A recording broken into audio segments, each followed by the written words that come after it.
శ్రీ గురుభ్యో నమః. సభాయే నమః.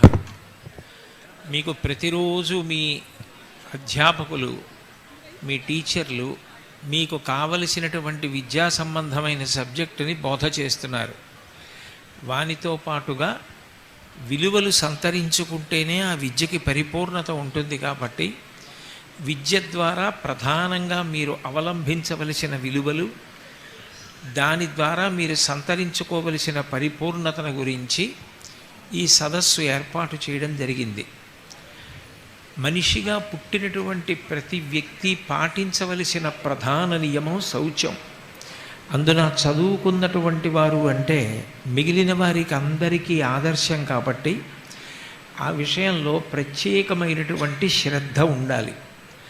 మనకి ఇంట్లో ఎప్పుడైనా మన తండ్రి గారు ఒక విషయంలో బాధపడి కుటుంబానికి అగౌరవంగా ఉంది, ఈ విషయంలో మన కుటుంబ సభ్యులందరూ వెనకబడిపోయారు, వాళ్ళ ప్రవర్తన కానీ ఈ విషయంలో వాళ్ళ యొక్క విధి విధానాలు కానీ అవమానకరంగా ఉన్నాయి, మనందరం కూడా ఈ విషయంలో కొంత అభివృద్ధి చెందాలని బాధపడితే దాని మీద పిల్లలందరూ ప్రత్యేక దృష్టి పెట్టి నాన్నగారు సంతోషించేలా మనం బ్రతకాలని కోరుకుంటారు.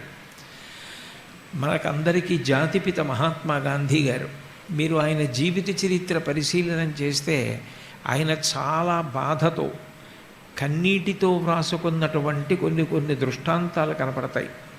ఆయన దక్షిణాఫ్రికాలో ఉన్న రోజుల్లో డర్బన్ నగరంలో ప్లేగు వ్యాధి విజృంభించింది. ఆ ప్లేగు వ్యాధి అరికట్టబడాలి అంటే ప్రతి చోట కూడా పరిశుభ్రత ఉండాలి. ఆ రోజుల్లో దక్షిణాఫ్రికా ప్రభుత్వం నిర్వహించిన సదస్సులో కానీ ప్రభుత్వ అధికారులు కానీ ప్రత్యేకించి భారతీయులు ఎక్కడ నివాసం ఉంటారో అక్కడ పరిశుభ్రత ఉండదని, వాళ్ళకి మురికితో కూడుకున్న జీవనానికి అలవాటు పడిపోయిన వారని, శౌచాన్ని అస్సలు పాటించరని, మీకు యథాతథంగా గాంధీ గారి జీవిత చరిత్రలో తెలుగు చేయబడిన పాఠంలో మాటని నేను మళ్ళీ వాడాలి అంటే మడ్డి జీవితాలకి అలవాటు పడిపోయిన వారని దక్షిణాఫ్రికా ప్రభుత్వం విమర్శించి మాట్లాడుతుంటే తన కుటుంబాన్నే అన్నంతగా బాధపడిపోయిన గాంధీ గారు వీధులన్నిటా తిరిగి వ్యక్తి శుభ్రంగా ఉండవలసిన అవసరం, ఇల్లు శుభ్రంగా ఉంచుకోవలసిన అవసరం, తన వీధిని శుభ్రంగా ఉంచుకోవలసిన అవసరం గురించి సభలు సమావేశాలు నిర్వహించి అందరికీ బోధ చేస్తుండేవారు.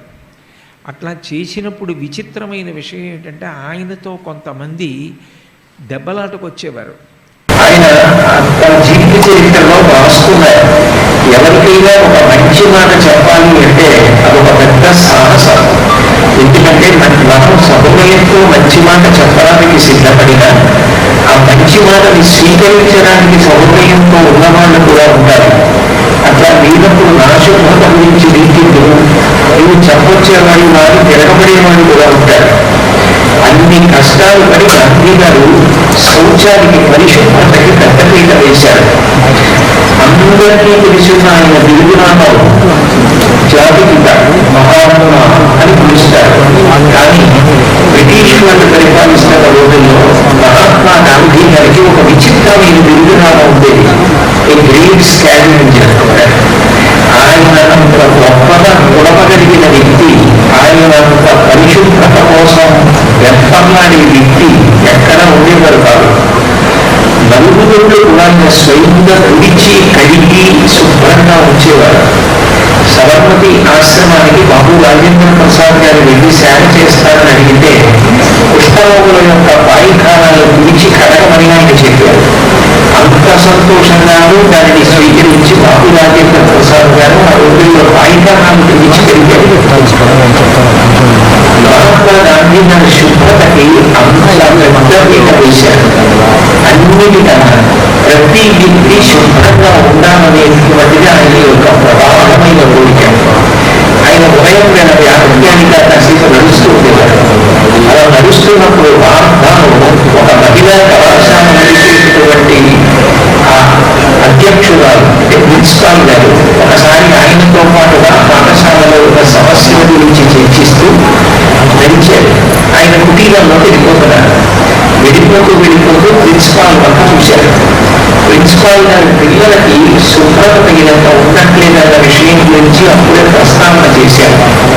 గాంధీ గారి వద్ద వెళ్ళి, అమ్మా నువ్వేమనుకోకు, నువ్వే బోర్డు కత్తిరించుకోలేదు, పెద్ద పెద్ద బోర్డు పెంచుకున్నావు, చుట్టూ సంస్కరించుకోలేదు, బట్ట శుభ్రంగా ఇంటికి కట్టుకోలేదు, నువ్వే ఇలా ఉంటే ఈ విద్యార్థులకు ఎట్లా ఆదర్శం అవుతావు? శుభ్రంగా ఉండడం నువ్వు పాటించి నీ శిష్యులకు కూడా అని చెప్పాక చాలా సహృదయంతో స్వీకరించాడు. చాలా సహృదయంతో స్వీకరించి, బాపూజీ మీరు చెప్పింది నిజం, నేను పాటించి నా పిల్లలందరి చేత కూడా పాటింపచేస్తానని మాటించారు. ఒక్కరి జ్ఞాపకం పెట్టుకోండి, ఏదైనా తినేటప్పుడు, ఏదైనా తాగేటప్పుడు చేతులు కడుక్కోకుండా తినడం వల్ల, చేతులు కడుక్కోకుండా తాగడం వల్ల వచ్చే అంటువ్యాధుల యొక్క జాబితాని మీరు పరిశీలిస్తే ఈ దేశంలో ఎన్ని వేల కోట్ల రూపాయలు ఆరోగ్య పరిరక్షణ వరకు వెచ్చింపవలసిన అవసరం కలుగుతుందో అర్థమవుతుంది. ఆంధ్రప్రదేశ్ బడ్జెట్లో కేవలం వైద్య ఆరోగ్యానికి 20,000 కోట్లు కేటాయింపబడ్డాయి. ఇందులో చాలా వరకు ఖర్చు తగ్గిపోయేది కేవలం మనం భోజనం చేసేటప్పుడు కానీ, ఏదైనా తినేటప్పుడు కానీ మన చేతుల్ని శుభ్రంగా పలుకుని తినడం అలవాటు చేసుకుంటే, వీధిలోకి వెళ్ళి వచ్చిన తర్వాత కాళ్ళు కడుక్కుని ఇంట్లోకి వెళ్ళి కూర్చోవడం అలవాటు చేసుకుంటే చాలా మనకు వ్యాధులు నయం ఉంటాయి. పరిశుభ్రత అనేటువంటిది మనిషి జీవితంలో అంతర్భాగంగా ఉండాలి. గాంధీ గారి కూర్చునే గదిలో కరెంటు పోయినప్పుడు కూడా ఆయన గుండె శుద్ధి కావాలన్నా దీపం యొక్క అవసరం లేకుండా గుండె శుద్ధి తీయగలిగేవాడు. అంటే అంత శుభ్రంగా పెట్టుకునేవాడు. వస్తువులన్నింటినీ కూడా క్రమపద్ధతిలో అమర్చుకునేవాడు. మనం ఆయనకు వారసత్వానికి చెందినవాడు. అటువంటి జాతీయమైన స్వాతంత్రం పొంది ఇవాళ ఇంత సంతోషంగా ఉన్నవాడు. ఆయన దేని గురించి ఆర్తి పొందామో దాని విషయంలో మనం పరాకుగా ఉండాలి, మనం జాగ్రత్తగా ఉండాలి. అందున ప్రత్యేకించి మీరు పిల్లలు బాగా జ్ఞాపకం పెట్టుకోవలసింది ఒక్క విషయం, రుచికి ప్రాధాన్యం కన్నా అందులో ఉన్నటువంటి పోషక విలువలకు ఎక్కువ ప్రాధాన్యత ఇవ్వడం జీవితంలో అలవాటు చేసుకోండి.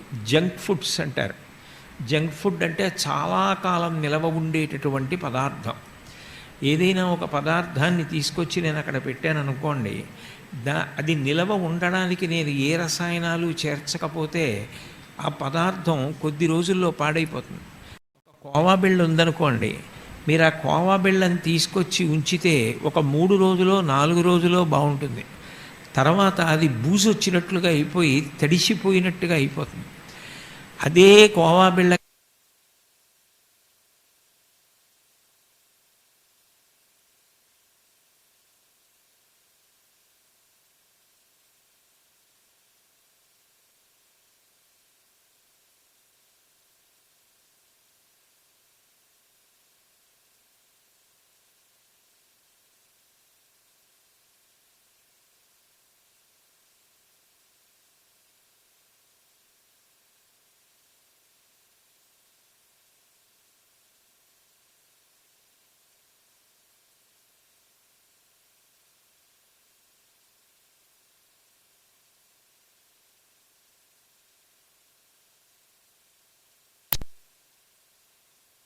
ఎంతసేపు మాట్లాడకుండా నేను ఆ మంచినీళ్ళు తాగకుండా మాట్లాడడం నాకు సాధ్యం కాదు అంటే శరీర పోషణలో ఉన్నటువంటి తేడా అర్థం అవుతుంది.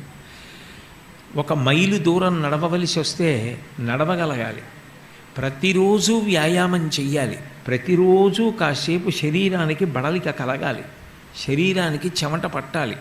శరీరమునకు ఉన్నటువంటి సంధిబంధములన్నింటికీ కూడా నలుగుడు, వాటికి కొంత వ్యాయామం లేకపోతే మీకు సహకరించదు.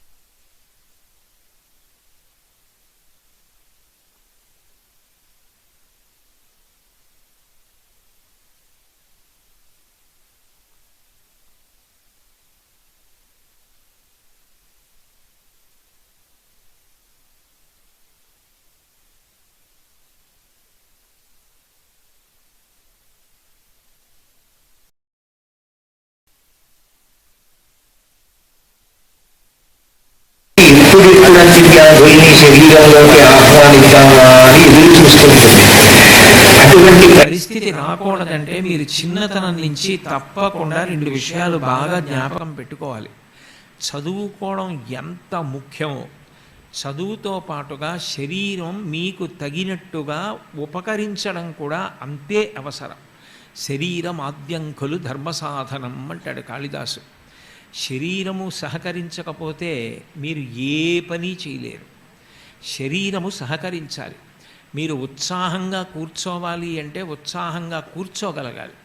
ఒక సమావేశానికి వచ్చిన దగ్గర నుంచి ఎప్పుడు నిద్రపోదామా అని నిద్రపోవడమే జీవితంలో ప్రధానమన్నట్టుగా నిద్రపోతే అది పక్కనున్న వాళ్ళకి కూడా ఎంత అసహ్యంగా ఉంటుంది చూడ్డానికి. అంటే ఎక్కడికి వెళ్ళామో అక్కడ మనం ఆ పనిని చెయ్యలేకపోవడానికి కారణం ఏమిటంటే శరీరం సహకరించలేకపోవడం. అట్లా ఉండకూడదు. మీరు ఎంత పని చేయడానికైనా, ఏ పని చేయడానికైనా నియమబద్ధమైనటువంటి జీవన విధానము అవసరం కావాలి. ఇవాళ అనేక వ్యాధులకు ప్రధాన కారణంగా దేన్ని చెప్తున్నారు అంటే నియమబద్ధమైన జీవన విధానం లేకపోవుటయే. ప్రత్యేకించి పిల్లలను ఆకర్షించడానికి బాగా నిలవ ఉన్నటువంటి పదార్థాలని రుచికరంగా అమ్మడం అనేటటువంటిది ఒక పెద్ద వ్యాపార సరళి. అవి అమ్మిన వారికి లాభాలు రావడానికి కారణమవుతాయేమో కానీ మీ ఆరోగ్యానికి మంచిది కాదు. సమతౌల్యంతో కూడుకున్న ఆహారం, పాలు, మన అదృష్టం మీరు తెలుగునాట ఎక్కడికి వెళ్ళినా మంచి పళ్ళు లభిస్తాయి.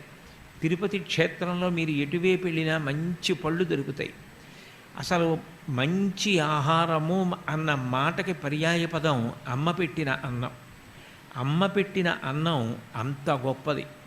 బిడ్డ ఏది తింటే ఆరోగ్యంగా ఉంటుందో, ఏది తింటే బిడ్డ మనసు పెట్టి పని చేయగలుగుతుందో, ఆరోగ్యంగా ఉంటుందో అటువంటిది తల్లికి మాత్రమే తెలుసు. అమ్మ చెప్పిన మాట వినడం, అమ్మ పెట్టిన అన్నం తినడం, అమ్మ పెట్టిన ఆహారం తినడం మీరు అలవాటు చేసుకుంటే మీకు శరీర ఆరోగ్యం బాగుంటుంది. మంచి మంచి ఆహారం తీసుకోవడం, ఎప్పుడు పడితే అప్పుడు తినడం అన్నది అలవాటు చేసుకోకూడదు. శరీరానికి కూడా ఒక భాష ఉంటుంది. ఎప్పుడైనా శరీరంలో ఎక్కడైనా ఏదైనా తేడా వచ్చిందనుకోండి, అప్పుడు శరీరం తనదైన శైలిలో మాట్లాడుతుంది. Pain is the language of the body.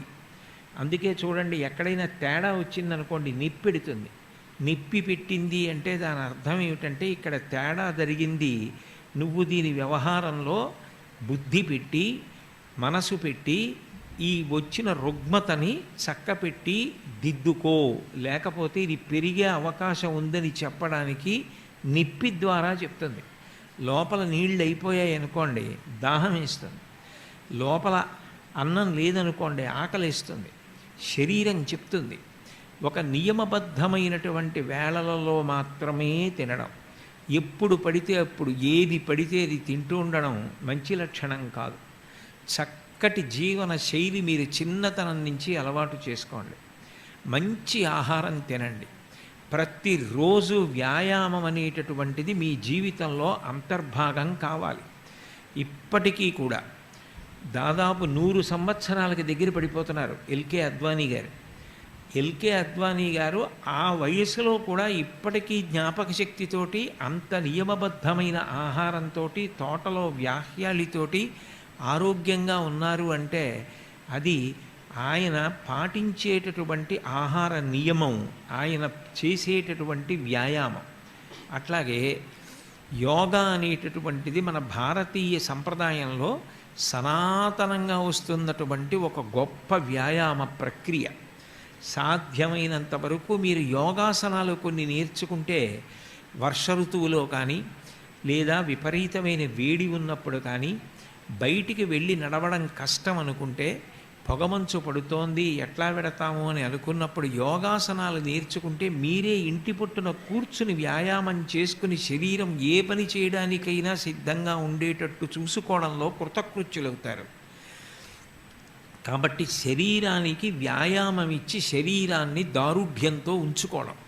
ఒక పని చెయ్యాలి అంటే శరీరం సహకరించకుండా మీరు చెయ్యలేరు. ఒక గంట సేపు ఇలా చదివారనుకోండి, మెడ నిప్పెట్టి ఆ మెడకి ఏదో రాసుకుంటే తప్ప మీకు స్వస్థత కలగకపోతే మీరు ఏం చేస్తారు? నాకు బాగా జ్ఞాపకం, మా చిన్నతనంలో చాప వేసి కూర్చొని చదవమనేవారు. గోడ దగ్గర కానీ ఎక్కడైనా కూర్చొని వీపు వాంచి చదవడానికి వీల్లేదు. చాప వేసి కూర్చొని ఏ పుస్తకాలు చదవడానికి అవసరమో అవి తప్ప మిగిలిన అనవసరపు పుస్తకాలు ఉండడానికి వీల్లేదు. ఆ పుస్తకాలు మాత్రమే చేత్తో పట్టుకొని ఎంత దూరంలో పెట్టుకు చదువుకుంటే శరీరానికి మంచిదో అంత దూరంలో పెట్టి వెన్నుపాను నిటారుగా పెట్టి చదవమనేవారు. అంతకన్నా ఇంకొక రకంగా ఉంటే మా ఉపాధ్యాయులు అంగీకరించేవారు కాదు. చాలా వరకు నేల మీద కూర్చుని చదవడాన్నే అంగీకరించేవారు. వ్రాయడం కూడా అట్లా వ్రాయడంలోనే బాగా తర్ఫీదునిచ్చేవారు. అంటే దానికి కారణం, శరీరం రేపు పొద్దున్న నీకు దేనికైనా ఉపయోగపడాలి, ఏ కార్యం చేయడానికైనా నీకు సహకరించాలన్నది ప్రధాన తాత్పర్యం. దాని కొరకు మీ అందరూ కూడా మహాత్ముని యొక్క జీవితాన్ని దృష్టిలో పెట్టుకొని వ్యాయామం చెయ్యడం, మంచి ఆహారం తినడం, దీన్ని బాగా పాటించండి. అన్నిటికన్నా ఒక్కటి జ్ఞాపకం పెట్టుకోండి, శౌచంలో నియమం మీరు చేసేటటువంటి వస్త్రధారణ. మీరు ఎంత కొత్త బట్టలు వేసుకున్నారు, ఎంత ఖరీదైన బట్టలు వేసుకున్నారన్నది కాదు, మీరు కట్టుకున్న బట్ట శుభ్రంగా ఉందా లేదా. మీరు పిల్లలు, మీకు నేను పరమ ప్రేమతో చెప్పేటటువంటి సలహా ఒక్కటే, మీరు 2-3 రోజులకొక్కసారి మీ మేజోళ్ళు మీరు ఉతుక్కోండి. మీరు మేజోడు కానీ ఉతుక్కుంటే మీరు షూ విప్పేసిన తర్వాత మేజోడుతో నడవడానికి ఇష్టపడరు. ఎంత మట్టి అంటుకుంటుందో, అందులో లేత రంగు ఏ తెలుపు రంగువో అయితే దాన్ని ఉతకడానికి మీ అమ్మగారికి భుజాలు ఎంత నిప్పెడతాయో, ఎంత కష్టపడాలో. మీ మేజోళ్ళు మీరు ఉతుక్కుంటే, మీరు వేసుకునే బట్టలు మీరు ఉతుక్కోవడం అలవాటు చేసుకుంటే, 1 వ్యాయామం, 2 అందులో ఉన్న కష్టం ఏమిటి అన్నది మనకు బాగా అర్థమవుతుంది. రాజగోపాలాచారి గారు ఇంకొక 20 రోజుల్లో మరణిస్తారనేంత వరకు కూడా ఆయన ప్రతిరోజు వ్యాయామం కోసం చేతి వేళ్లకి పట్టు ఉండడం కోసం జేబురుమాలైనా ఉతికేవారు. అంత పెద్దవారైపోయిన తర్వాత కూడా జేబురుమాలు ఉతుక్కునేవారు. ఎందుకని అంటే ఆయనకి జేబురుమాలు ఉతికేవాడు లేక కాదు, చేతి వేళ్లకి పట్టు ఉండాలంటే వ్యాయామం ఉండాలి, లేకపోతే నేను కలం పట్టుకోలేనని ఆయన జేబురుమాలు ఉతుక్కునేవారు. మీ బట్టలు మీరు ఉతుక్కోవడం, మీరు ఉండేటటువంటి పరిసరాల్ని మీరు శుభ్రంగా ఉంచుకోవడం, మీరు ఉన్న ప్రదేశాన్ని శుభ్రంగా ఉంచుకోవడం ఎంత అవసరమో మీ చుట్టూ ఉన్న ప్రదేశాన్ని శుభ్రంగా ఉంచుకోవడం కూడా అంత అవసరం. సామాజిక శుభ్రత పట్ల కూడా చాలా పూనిక ఉండాలి. నేను ఒకప్పుడు నిడదవోలులో ఉద్యోగం చేసేవాడిని. ఆ ఉద్యోగం చేసినప్పుడు కాకినాడలో కాపరం ఉండేవాడిని. కాబట్టి ఎప్పుడైనా సెలవులకి వచ్చి మళ్ళీ నిడదవోలు నేను వెళ్ళిపోతున్నప్పుడు పాసింజర్లో వెళ్ళేవాడిని. ఒకసారి నేను అట్నుంచి నిడదవోలు నుంచి కాకినాడ వస్తున్నప్పుడు ఒక తల్లి తండ్రి ఒక పిల్లవాడిని పట్టుకొని భోరును ఏడుస్తూ పెడుతున్నటువంటి సన్నివేశం చూశా. ఎందుకు ఏడుస్తున్నారు వీళ్ళు అని చెప్పి నేను వెళ్ళి అడిగితే ఆ పిల్లవాడికి దోమ కుట్టి మెదడు వాపు వ్యాధి వచ్చింది. వాళ్ళు ఏదో చిన్న పల్లెటూరికి చెందినవారు, వాళ్ళకేం పెద్ద ధన సముపార్జన లేదు, రెక్కాడితే కానీ డొక్కాడని జీవితాలు. ఆ పిల్లవాడిని ఆ పల్లెటూరులో ఉన్న వైద్యశాలలో, ఇక్కడ మేము చికిత్స చేయలేము, ఈ పిల్లవాడిని కాకినాడ తీసుకెళ్ళిపోండి, లేకపోతే రాజమండ్రి తీసుకెళ్ళండి అన్నారు. ఆ పిల్లవాడి ఎక్కడ చనిపోతాడోనని లేక లేక లేక లేక పుట్టిన పిల్లాడు. నేను ఆ పిల్లవాడిని ముట్టుకుని చూసేటప్పటికి ఇంచుమించు 104 జ్వరం ఉంటుంది. ఆ పిల్లవాడికి నోట మాట కూడా లేదు, తల ఒక పక్కగా వాల్చేసి ఉన్నాడు. అంత జ్వరంతో అంత బాధపడుతూ ఆ పిల్లవాడిని తీసుకుని ఒక తల్లి లేక లేక పుట్టిన పిల్లాడికి అటువంటి వ్యాధి వచ్చినప్పుడు ఎంత దుఃఖాన్ని పొందుతుందో, ఎప్పటికి వైద్యశాలకు వెడుతుంది, ఎప్పటికి అందులో చేరుస్తుంది, ఎప్పటికి ఆ పిల్లవాడు బాగుపడతాడు, ఎప్పటికి ఆమె నవ్వుతుంది జీవితంలో. అంటే ఆ తర్వాత ఏమైందో నాకు తెలియదు, కానీ నేను చెప్పవలసింది మాత్రం ఒక్కటే, మనం చేసేటటువంటి పనుల వలన ఇతరులు శిక్షింపబడకూడదు. మన పరిసరాలు మనం శుభ్రంగా ఉంచని కారణం చేత దోమలు పెరిగిపోతే ఎవరినో నిందించి ప్రయోజనం లేదు. ఎవరికి వారు పూనికతో శుభ్రతని పాటించిన నాడు మాత్రమే, సామాజిక పరిశుభ్రత పాటించినప్పుడే మనకి ఈ దోమలు వంటివి లేకుండా ఉంటాయి. ఇవాళ మీరు చూడండి, ఎక్కడికి వెళ్ళండి, వీధిలో 2 వీలర్ మీద వెడుతున్నా కూడా కళ్ళల్లోనూ ముక్కుల్లోనూ దోమలు పడిపోతున్నాయి అనేక ప్రాంతాల్లో. నేను ఈ మధ్య మహానంది ప్రవచనం చేయడం కోసం వెళ్ళాను. నా దగ్గరికి వాళ్ళు వచ్చి సాయంకాలం 5 గంటలుగా మొదలెట్టేసేయండి అని అడిగారు. నేను ఆశ్చర్యపోయి 5 గంటలకు ఎందుకు, 6:30కి మొదలెడదామన్నారు. అంటే వాళ్ళు అన్నారు, కాదండి 6 గంటలు అయ్యేటప్పటికీ నూకలు చేత్తో పట్టుకొచ్చి చల్లితే ఎలా వస్తాయో అలా వస్తాయి దోమలన్నారు. నేను ఆశ్చర్యపోయాను. నిజంగా అన్ని దోమలు వస్తాయా అని అడిగాను. నిజంగా అన్ని దోమలు వస్తాయండి అన్నారు. మరీ 5 గంటలకి ఏమిటండి, నాకు అలవాటు లేదు 5 గంటలకి ప్రవచనం, ఒక పని చేద్దాంలేండి, మీరు కష్టం ఉందంటున్నారు కాబట్టి 5:30కి వచ్చేస్తానన్నారు. నేను 5:30కి వెళ్ళాను. ఒక అరగంట 45 నిమిషాలు మాట్లాడాను. సభలో కూర్చున్న వాళ్ళందరూ జేబురుమాళ్ళు తువ్వాళ్ళు తీసి ఊపుతున్నారు. ఈలోగా ఈ ఫాగింగ్ మెషిన్స్ వచ్చి 3 మాటలో 4 మాటలో పొగ కొట్టవలసి వచ్చింది. నన్నే పీకి పాకం పట్టేసాయి దోమలు వీరికి మీద. అంటే నూకలు జల్లితే ఎలా వస్తాయో అన్ని దోమలు. ఇది యథార్థంగా జరిగిన సందర్భం. ఒక్క మహానంది కాదు, ఇవాళ మీరు రాష్ట్రంలో ఏ ఊరు వెళ్ళండి, ఎక్కడికి వెళ్ళండి, విపరీతమైనటువంటి దోమల బెడద. నేను ఒక్కటి చెప్తాను, ఒక్క దోమకాటు వల్ల వచ్చేటటువంటి జ్వరాలు ఎన్ని రకాల జ్వరాలు, అది కూడా చాలా తొందరగా పరీక్ష చేసి నిర్ణయించాలి. డెంగ్యూ లాంటి జ్వరాలు ఉన్నాయనుకోండి, తొందరగా దాని మీద నిర్ణయం చేసుకోకపోతే గంటకి రక్తంలో ప్లేట్లెట్ల కౌంట్ పడిపోతుంది. మీరు ఆలోచించండి, ఒక డబ్బున్న వాడికి పర్వాలేదు, వైద్యానికి ఖర్చు పెట్టింది తిరిగి చెల్లించేస్తారు సంస్థల వాళ్ళు అన్న చోట ఉద్యోగం చేస్తున్న వాళ్ళకి పర్వాలేదు. ఒక నిరుపేద వ్యక్తిని ఇట్లా దోమలు కుడితే అతని సంసారం ఎట్లా నడుస్తుంది? ఇంట్లో ఒక్క వ్యక్తి జ్వరంగా ఉంటే, ఒక్క వ్యక్తి అనారోగ్యంగా ఉంటే ఆ ఇంట్లో మిగిలిన వాళ్ళు ఎలా సంతోషంగా ఉంటారు? మిగిలిన వాళ్ళు ఎట్లా పని చేయగలుగుతారు? ఇంట్లో చదువుకునే పిల్లకో పిల్లవాడికో జ్వరం వచ్చిందనుకోండి, మీ అమ్మగారు నాన్నగారు ఉద్యోగానికి ఎట్లా వెళ్ళగలరు? కష్టపడి సంపాదించినటువంటి డబ్బు వైద్యానికి ఖర్చు పెట్టాలి. దానికి తోడు మీరు చదువుకునేటటువంటి చదువుకి సంబంధించిన పీరియడ్స్ మీరు కొన్ని మిస్ అయిపోతారు. అన్నిటికన్నా చాలా ప్రధానమైనది ఏది అంటే, మీ ఆరోగ్యం మీరు నిలబెట్టుకోవాలి అంటే పరిసరాలు పరిశుభ్రంగా ఉంచడం ఎవరికి వారు నేర్చుకోవాలి. ఈ విషయంలో నేను ఒకసారి పేపర్లో ఒక ఆర్టికల్ చదివాను. మీరు ఇప్పటికీ కావాలంటే దాన్ని పరిశీలిస్తే మీకు కనపడుతుంది. కరీంనగర్ డిస్ట్రిక్ట్లో సిద్దిపేట మండలంలో ఇబ్రహీంపూర్ అని ఒక ఊరు. ఆ ఊరికి సర్పంచ్ ఉన్నారు ఒక ఆవిడ. ఆవిడ పేరు లక్ష్మీ యాదమ్మ. ఆవిడ కొడుకు ఎల్లారెడ్డి అని, ఆయన ఇంజనీరింగ్ చేశాడు. ఆ ఊర్లో ఎప్పుడూ జ్వరాలే, ఎప్పుడూ అంటువ్యాధులే, ఎప్పుడూ ఇబ్బందులే.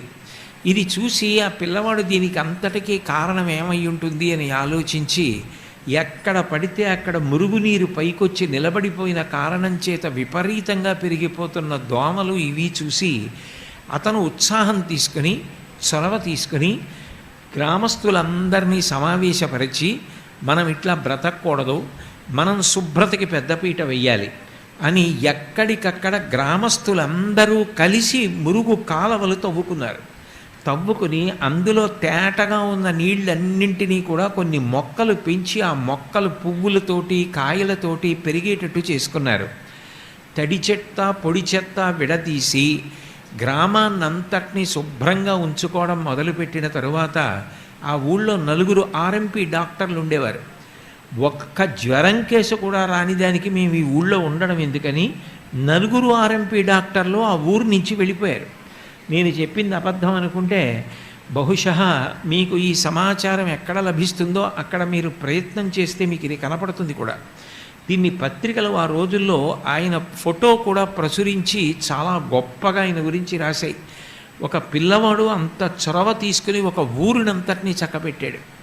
ఆ తర్వాత ఆ ఊరంతా అంత శుభ్రంగా ఉండడం అలవాటు చేసుకున్నారు. కేవలం చెత్త చెత్త చెత్త అన్న మాటతోటి కూర్చోవడం వరకే మనం అలవాటు చేసుకున్నాం. కానీ దీన్ని కూడా మనకి పనికొచ్చేటట్టుగా చేసుకుని దేశాన్ని శుభ్రంగా ఉంచుకోవాలి, దేశానికి ఉన్న అవసరాన్ని తీర్చుకోవడానికి దీన్ని వాడుకోవాలని ఆలోచించిన వాళ్ళు జపాన్ దేశస్థులు. జపాన్లో 2020 అంటే క్రికెట్ మ్యాచ్ కాదు నేను చెప్పేది, 2020 సంవత్సరంలో ఒకప్పుడు ఒలింపిక్స్ ఆటలు జరిగాయి. ఆ ఒలింపిక్స్కి స్టేడియం కట్టారు. ఒకాసా అని ఒక ఊళ్ళో ఆ స్టేడియం నిర్మాణం చేశారు. నిజానికి ఆ ఒకాసా స్టేడియం కట్టిన ప్రదేశం జపాన్కి ఎక్కడి నుంచి వచ్చిందో తెలుసా? ప్రతి ఇంటిలో ఉన్న తడి చెత్త పొడి చెత్త తీసుకెళ్ళి వాళ్ళు వెయ్యవలసిన చోట విడివిడిగా వేస్తే దాన్ని ప్రాసెస్ చేసి కొన్ని కెమికల్స్ కలిపి వాళ్ళు ఇటకల కింద తయారు చేసి, వాళ్ళకి చిన్న దేశం, సముద్రాన్ని కప్పెడితే తప్ప వాళ్ళకి భూభాగం రాదు.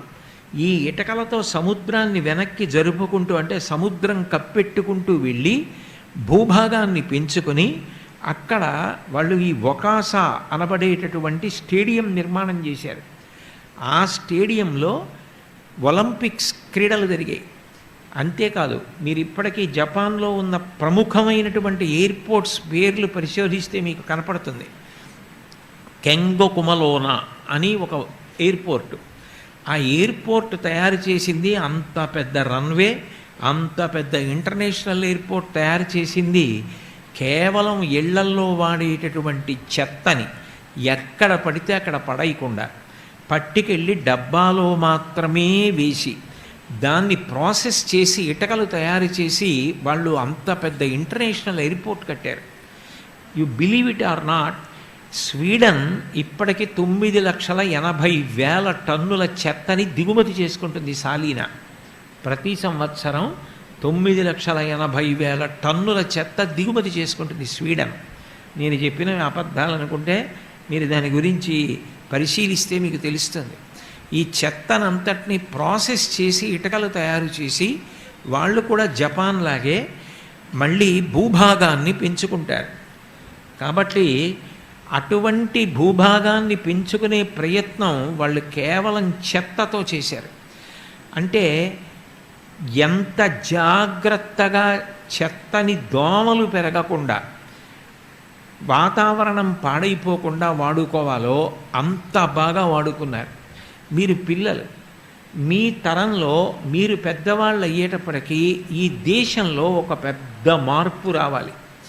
ఇవాళ ఎన్ని దోమలు ఉన్నాయో, దోమల బెడద ప్రతి ఊర్లో ఎంత దారుణంగా ఉందో, ఈ వ్యవస్థ మారాలి అంటే మారి సుసంపన్నం కావాలి. కేవలం జ్వరాల వల్ల, అంటువ్యాధుల వల్ల, దోమకాట్ల వల్ల ఇంతమంది చనిపోకుండా ఉండాలి అంటే దానికి విరుగుడు ఒక్కటే. పరిశుభ్రతని మించినటువంటి మార్గం ఇంకొకటి లేదు. మీ అందరూ కూడా చిన్నతనం నుంచి అటువంటిది అలవాటు చేసుకుంటే దేశం సుసంపన్నమవుతుంది. అట్లాగే ప్లాస్టిక్ యూసేజ్ ఎంత దారుణం అంటే మీకు దాని మీద కొన్ని వీడియోస్ కనపడతాయి. నాకు కాకినాడలో ఒక గోశాలతో బాగా పరిచయం ఉంది.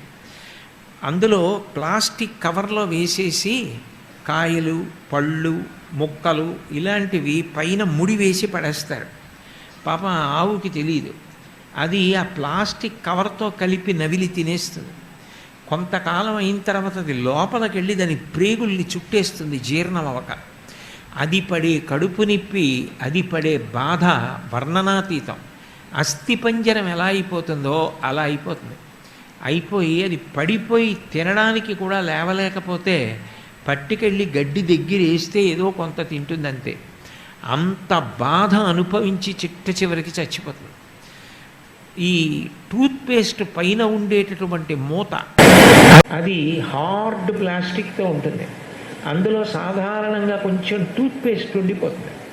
ఆ టూత్పేస్ట్ ఉండిపోయి తిరగబడితే అందులో ఆ పేస్ట్ తీయగా ఉంటుందని దాన్ని కొట్టి తినడానికి కొన్ని పక్షులు ప్రయత్నం చేసి అది తీయగా ఉందనుకుని ఆ పైన ఉన్నటువంటి ఆ ప్లాస్టిక్ మూతలు మింగి ఎన్ని పక్షులు చనిపోతున్నాయో, ఎన్ని అంతరించిపోతున్నాయో. దీనికి అంతటికీ కారణం ఎక్కడుంది అంటే కేవలం సామాజిక శుభ్రత పట్ల మనిషికి ఉండవలసినటువంటి పూనిక లేకపోవడం, మనిషి యొక్క నిర్లక్ష్యం. పెద్దవాళ్ళకి చెప్పడం చాలా కష్టం, మీకు చెప్పడం చాలా తేలిక.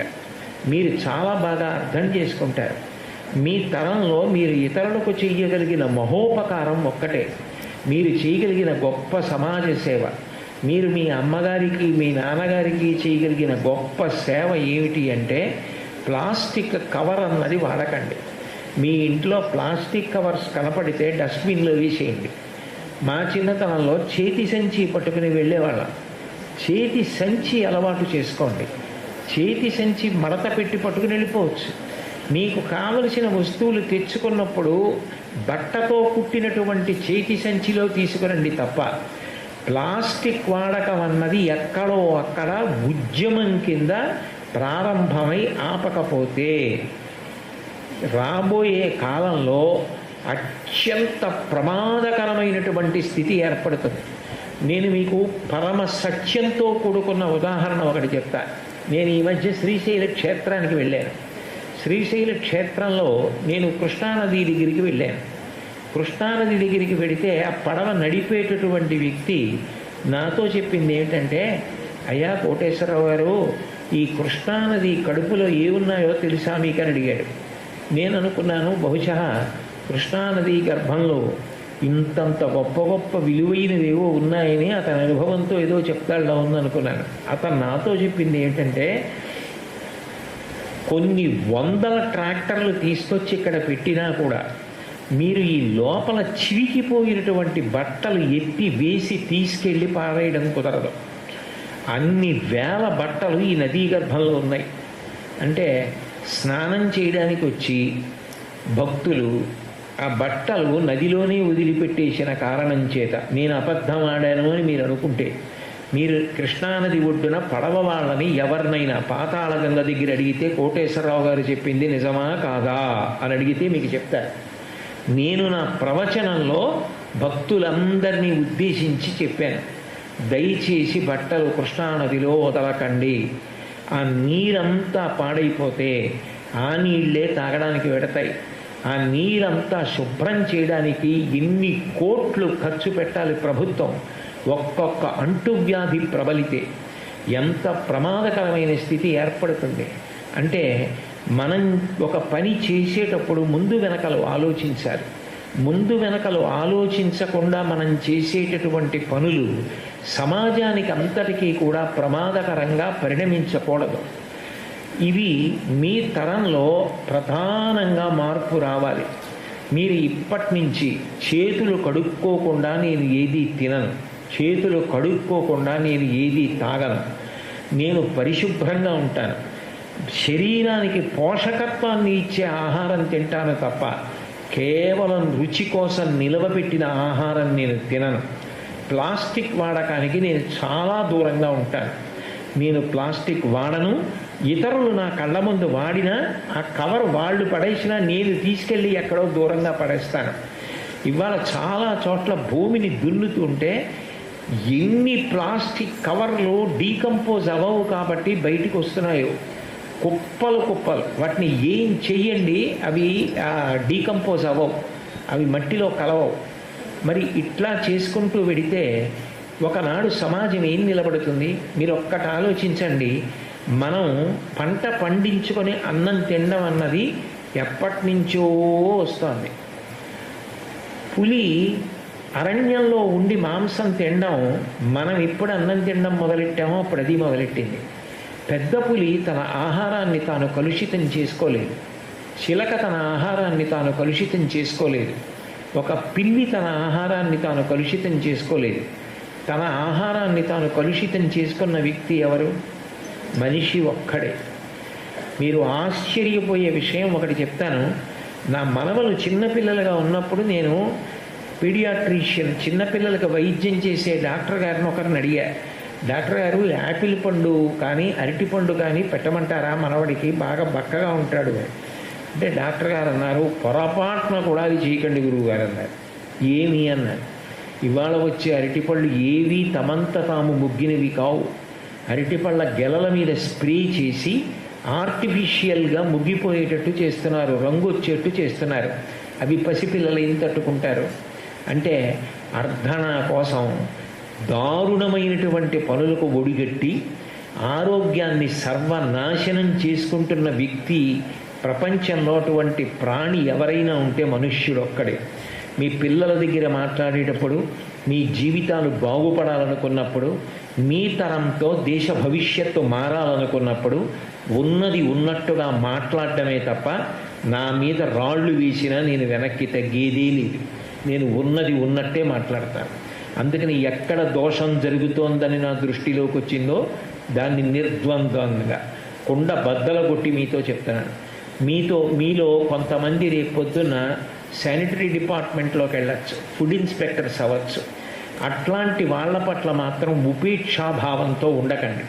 కల్తీ చేయడం అనేది అత్యంత ప్రమాదకరమైన విషయం.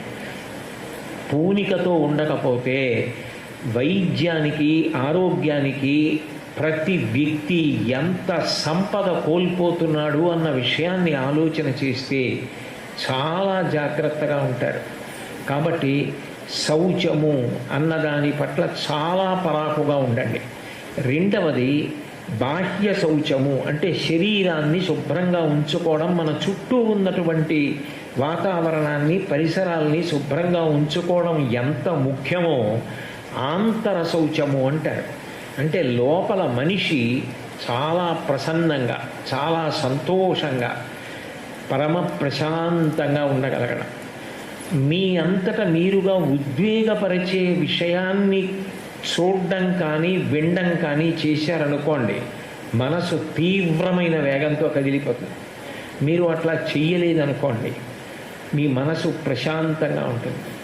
ఈ రోజులలో బాగా ఎడిక్షన్, అక్కర్లేని విషయం, పిల్లలు బాగా దెబ్బతినడానికి కారణాలలో ఒకటిగా సామాజిక శాస్త్రవేత్తలు అందరూ కూడా తల కొట్టుకుని చెప్తున్నది ఏది అంటే usage of cell phone, most indiscreet use of cell phone. అసలు ఆ సెల్ ఫోన్ వాడకానికి అర్థం లేదు. ఇవాళ ప్రజెంట్ డే స్టాటిస్టిక్స్ మీకు నేను చెప్తున్నాను.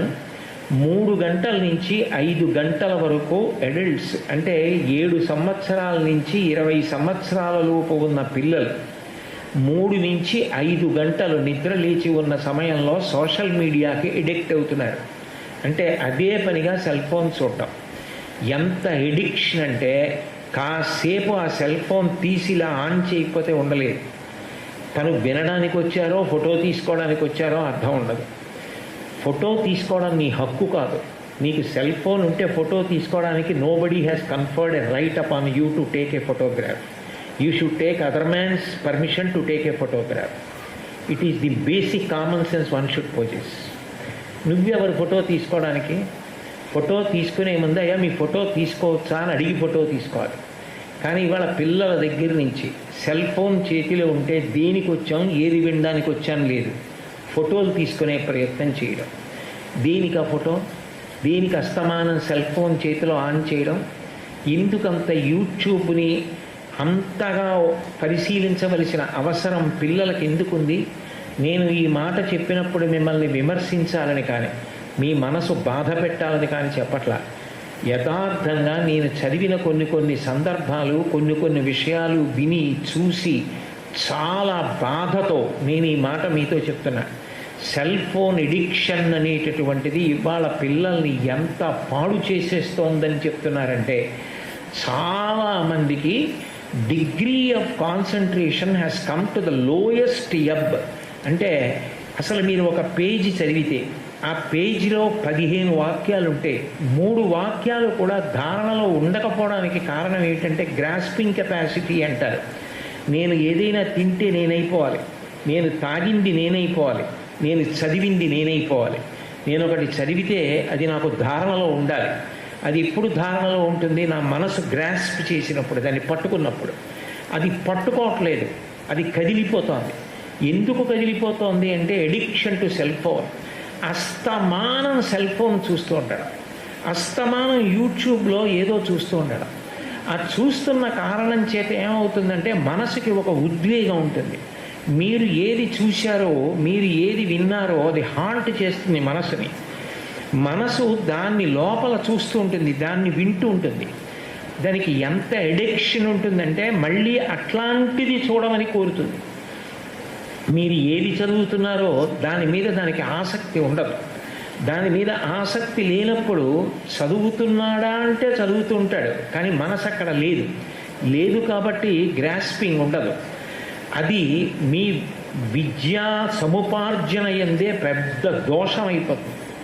సెల్ ఫోన్ అనేటటువంటిది ఇవాళ ఎట్లా తయారైపోయింది అంటే, ఈ వయసులో వీళ్ళని ఆకర్షిస్తున్నామా, వీళ్ళు చదువుతున్నారా, వీళ్ళు వింటున్నారా, వీళ్ళు చూస్తున్నారా అన్న దానితో సంబంధం లేదు. అది పెట్టిన వాడికి రేటింగ్ని బట్టి డబ్బులు వస్తాయి. మీరు ఎన్ని లక్షల మంది చూస్తే వాడికి అంత డబ్బు వస్తుంది. మీరు అన్ని లక్షల మంది చూడాలి అంటే చూడడానికి వీలుగా దాన్ని మిమ్మల్ని ఆకర్షించేటట్టుగా తయారు చేయాలి. ఇది తయారు చేయడానికి ఇవాళ ఎటువంటి స్టేజ్కి వెళ్ళిపోయింది అంటే దీనిలో మానవత్వము అనేటటువంటి అంశం నశించిపోయింది. భవన్స్ జర్నల్ అని ఒక జర్నల్ వస్తుంది, అద్భుతమైనటువంటి జర్నల్ అది. మీరు పిల్లలందరూ అసలు నిజానికి మీ తల్లిదండ్రులకి చెప్పి తెప్పించుకొని చదవవలసిన జర్నల్ అది.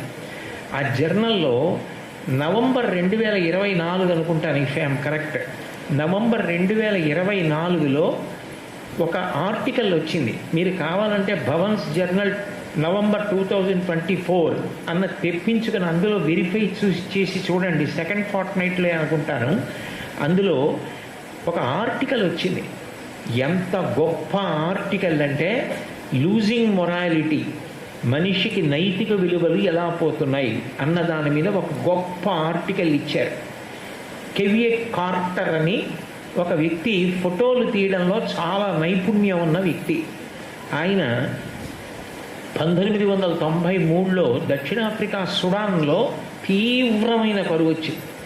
ఎంత కరువు అంటే రహదారులకు పక్కన పీనుగులు కుప్పల కింద పోసేశారు, అంతమంది చచ్చిపోయారు. ఆ టైంలో ఆయన ప్యాథటిక్ ఫొటోస్, అంటే ఫోటో వంక చూస్తే మనసు కదిలిపోవాలన్నమాట. ఎవరో కడుపులో చెయ్యి పెట్టి కిలికినంత బాధ కలగాలి.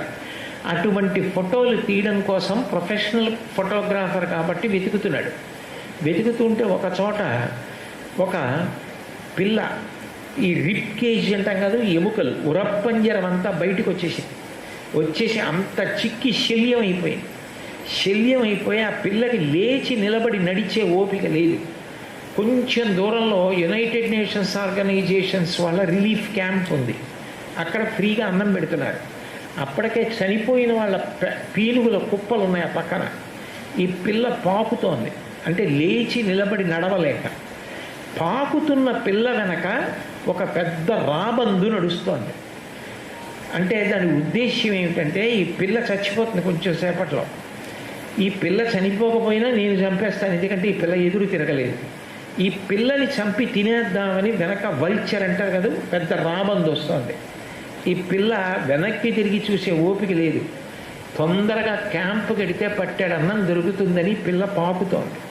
అతను ఆ ఫోటో తీసి vulture behind A starving girl in Sudan అని క్యాప్షన్ పెట్టి ఆయన ఆ ఫోటోని పబ్లిష్ చేశాడు. దాన్ని న్యూయార్క్ టైమ్స్ పబ్లిష్ చేస్తే ఆయనకి ఇంటర్నేషనల్గా ఎంత అవార్డు మనీ వచ్చింది అంటే అతని దశ తిరిగిపోయింది. అంత డబ్బు వచ్చిన తర్వాత ప్రింట్ మీడియాలోనూ ఎలక్ట్రానిక్ మీడియా దుమ్మెత్తిపోయేసి అతని స్నేహితులు బంధువులు కూడా అతనికి ఉత్తరాలు రాశారు. నువ్వు గొప్ప ఫోటోగ్రాఫర్వేమో, చాలా గొప్ప ఫోటో తీసావేమో, కానీ మనిషికి ఉండవలసిన మానవత్వాన్ని మాత్రం మరిచిపోయావు. ఒక పిల్ల ఆకలితో నడవలేక పాకుతుంటే వెనక రాబందు వెడుతుంటే నువ్వు రాబందు మీద 4 రాళ్ళేసి తోలేసి పిల్లని చేయి పట్టుకుని తీసుకెళ్ళి యునైటెడ్ నేషన్స్ రిలీఫ్ క్యాంప్లో దింపాలి. అది మానేసి గొప్ప ఫోటో తీశానన్న ఉద్దేశ్యంతో నీవు ఫోటో తీసి పబ్లిష్ చేసి ప్రైజ్ మనీ సంపాదించావు. మానవత్వం మరిచిపోయిన నీ ప్రొఫెషనలిజం ఎవడికి కావాలి అని చెప్పి దుమ్మెత్తిపోయేశారు బంధువులు, స్నేహితులు, సిటిజన్స్ అందరూ. అతను అంత డబ్బు వచ్చిన అతను అందులోంచి ₹1 తీసి ఖర్చు పెట్టుకోలేకపోయాడు. అతను దాన్ని అనుభవించలేకపోయాడు. అతనిలో ఏదో పాపభావన, ఏదో న్యూనతాభావన, నేను సమాజాన్ని నాశనం చేసి, సమాజాన్ని పాడు చేసి, నేను ఇట్లాంటి ఫోటో వేసి నా మానవత్వాన్ని వదులుకున్నాను, నేను చెయ్యవలసింది చేయలేదు అని బెంగ పెట్టుకుని ఉండడంలో అతనికి హార్ట్ స్ట్రోక్ వచ్చి చనిపోయాడు. నైతిక విలువలు లేని వ్యాపారము అంత ప్రమాదకరం. ఇవాళ యూట్యూబ్లో ఉన్నవన్నీ తప్పని నేను అన్నా, కానీ క్యాప్షన్స్ పెట్టి రాసేటటువంటివి అర్థం లేని విషయాలు. మీకు నేను ఒక ఉదాహరణ చెప్తా. ఒకరోజు నేను పొద్దున్న నా ఉదయం కార్యక్రమాలు పూర్తి చేసుకుని వస్తే నాకు ఎవరో వాట్సాప్లో ఒక లింక్ పంపించారు. నాకు మొన్నటి వరకు నెట్ కానీ వాట్సాప్ కానీ ఉండేవి కావు. నిజానికి నేను వాట్సాప్ ఎప్పుడు తీసుకున్నానంటే ఈ పదవిలోకి వచ్చాక వాట్సాప్ పెట్టుకున్నాను. నేను అప్పటి వరకు నాకు వాట్సాప్ లేదు. నాకు చిరాకు, లేచిన దగ్గర నుంచి గుడ్ మార్నింగ్, పువ్వులు, అర్థం లేనివన్నీ పంపిస్తారు, టైం వేస్ట్ అవుతుంది. కాబట్టి ఎవరో లింక్ పంపిస్తే ఏమిటి అని చూశాను. అందులో ఉన్నది ఏమిటంటే చాగంటి వారి కోడలు బయట పెట్టిన నిజం, కొడుకు విషయంలో విస్తుపోయే నిజాలనుంది. మీరు చెప్తే నమ్మరు, నాకు గుండాగిపోయినంత పనైంది. నా కోడలు బయట పెట్టిన నిజమా, కొడుకు విషయంలో విస్తుపోయే నిజాలా? అంటే వీడు ఏం చేశాడు? నా కోడలు ఎందుకు బాధపడింది? మొన్ననే కదా వచ్చా హైదరాబాద్ నుంచి, నాకు ఎందుకు చెప్పలేదు నా కోడలు అని నేను చాలా బెంగ పెట్టేసుకుని గబగబాదంతా కూడా విన్నాను. ఏమీ లేదు అందులో, ఏమీ లేదు. మా అబ్బాయి, మా కోడలు, నా మనవలు ఎంతమంది, వాడు నాతో ఎలా ఉంటాడు, ఏం చేస్తాడు. కానీ అది చూసిన వాళ్ళు ఏమనుకుంటారు?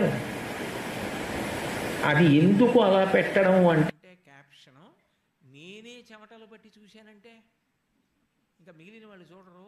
చాగంటి వారు చెప్పినది వినడం మీద ఆసక్తి కన్నా చాగంటి వారి ఇంటి విషయం తెలుసుకోవాలన్న ఆసక్తి ఎక్కువ ఉంటుంది సమాజానికి. కాబట్టి వాళ్ళ కోడలు బయట పెట్టిన నిజం ఏమిటో అని దాన్ని లక్షల మంది చూస్తారు సహజంగా. గడ్డి తినేవాడికి అలా పెట్టచ్చా అన్న ఇంగిత జ్ఞానం లేనివాడికి, అవతలైన మర్యాద మనం పాడు చేస్తున్నామన్న బాధ లేనివాడికి, మనసు లేనివాడికి వ్యూస్ ఉంటే చాలు, రేటింగ్ ఉంటే చాలు, డబ్బులు వస్తే చాలు, ఏదైనా పెడతాడు. అంటే నేను ఎందుకు చెప్తున్నాను మీకు అంటే ఇంకొకటి ఉదాహరణ చెప్పకుండా నా విషయంలోనే జరిగిన ఒక ఉదాహరణ మీకు చెప్తున్నాను. ఇవాళ మీరు దానికి కానీ అట్రాక్ట్ అవ్వడం అలవాటు చేసుకుంటే, అదే పనిగా అవసరం ఉన్నా లేకపోయినా యూట్యూబ్ చూడడం అలవాటు చేసుకుంటే అంతకన్నా అన్యాయం ఉండదు. మీరు నమ్మండి, నమ్మపోండి. నేను మీకు ఒక విషయం చెప్తాను. విదేశాల నుంచి వచ్చినటువంటి ఒక గొప్ప విద్యావేత్త, ఆయన ఒక కాలేజీలో ప్రసంగం చేయడానికి వెళ్ళారు. ఆయన ప్రసంగం అయిపోయింది. వెంటనే ఆ స్టూడెంట్స్ అందరూ కూడా ఆయన్ని చుట్టుముట్టి ఆయనతో ఫోటోలు తీసుకోవడానికి వెంటపడ్డారు. He got amaze. ఇదేంటి ఇక్కడ ఇలా అయిపోయింది? నేను మాట్లాడితే మీరు మాట్లాడిన దాంట్లో ఈ విషయం మమ్మల్ని హత్తుకుందన్నవాళ్ళు కానీ, మీరు రిఫర్ చేసిన ఈ బుక్ ఎక్కడ దొరుకుతుందని అడిగిన వాళ్ళు కానీ లేరు. ఎంతసేపు సెల్ ఫోన్లో ఫోటోలు తీసుకోవడానికే సరిపోయాయి. మీద పడిపోయి సెల్ఫీ అని ఇలా యువతలవాడి మీద పడిపోయి ఫోటో తీసుకోవడం సరదా. దయచేసి మీ జనరేషన్లో ఆ దిక్కుమాలిన కల్చర్కి దూరంగా ఉండడం అలవాటు చేసుకోండి. ఫోటో ఆఖరికి ఇవాళ ఎలా అయిపోయిందో తెలుసా?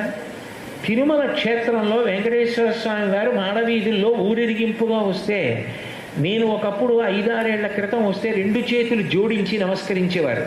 ఇవాళ వెంకటేశ్వర స్వామికి నమస్కారం చేసుకోవడం కన్నా సెల్ ఫోన్లో ఫోటో తీసుకోవడానికే ప్రిఫరెన్స్. అంటే సెల్ ఫోన్ యూసేజ్ అనేది ఎంత అర్ధరహితంగా తయారైపోయిందో, యుక్తాయుక్త విచక్షణ లేదు. ఇది ఎంత ఎడిక్షన్. నేను చాలామంది దగ్గర చూశాను. అది మెసేజ్ వస్తే టింగ్ అంటుంది, ఏదో వాట్సాప్ వస్తే ఓ టింగ్ అంటుంది, కాల్ వస్తే మీరు పెట్టుకున్నది ఏదో మోగుతుంది. అది ఏమీ అనకపోయినా వీడు ఉండలేడు. ఓసారి ఆన్ చేసి దాన్ని చూసుకుంటాడు, ఏమీ అనలేదని బాధ వీడి. అంటే అది అలా అనకపోయినా వాడు తట్టుకోలేడు.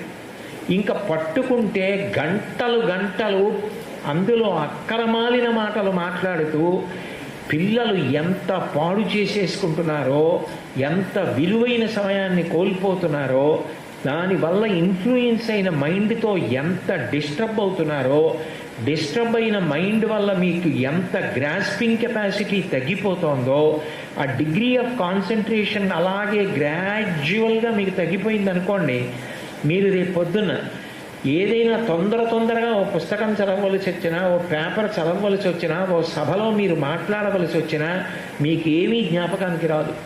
ఎందుకని అంటే ఆ గ్రాస్పింగ్ కెపాసిటీ ఒకసారి వదిలిపెట్టేస్తే శరీరానికి మనసుకి రెండింటికి కూడా లక్షణం ఉంటుంది. శరీరం మీరు ఏదైనా కొత్తది తెచ్చి దాని మీద పెడితే, ఇది నాకు పుట్టుకతో లేదు, నువ్వు కొత్తగా పెట్టావని అది చెప్పేస్తుంది. నేను ఉంగరం పెట్టుకున్నాను అనుకోండి, నువ్వు పుట్టినప్పుడు లేదు, నువ్వు ఉంగరం పెట్టావని అక్కడ ఒక మచ్చ పడుతుంది. నేను చెప్పులు వేసుకున్నాను అనుకోండి, నువ్వు పుట్టుకతో లేవు, నువ్వు చెప్పులు వేసుకున్నావని చెప్పు ఎలా ఉంటుందో అలా డిజైన్ పడుతుంది పాదం మీద. శరీరము చెప్తుంది, మనసు కూడా చెప్పేస్తుంది. మనసుకున్న గొప్ప విషయం ఏమిటంటే సూపర్ ఇంపోజిషన్.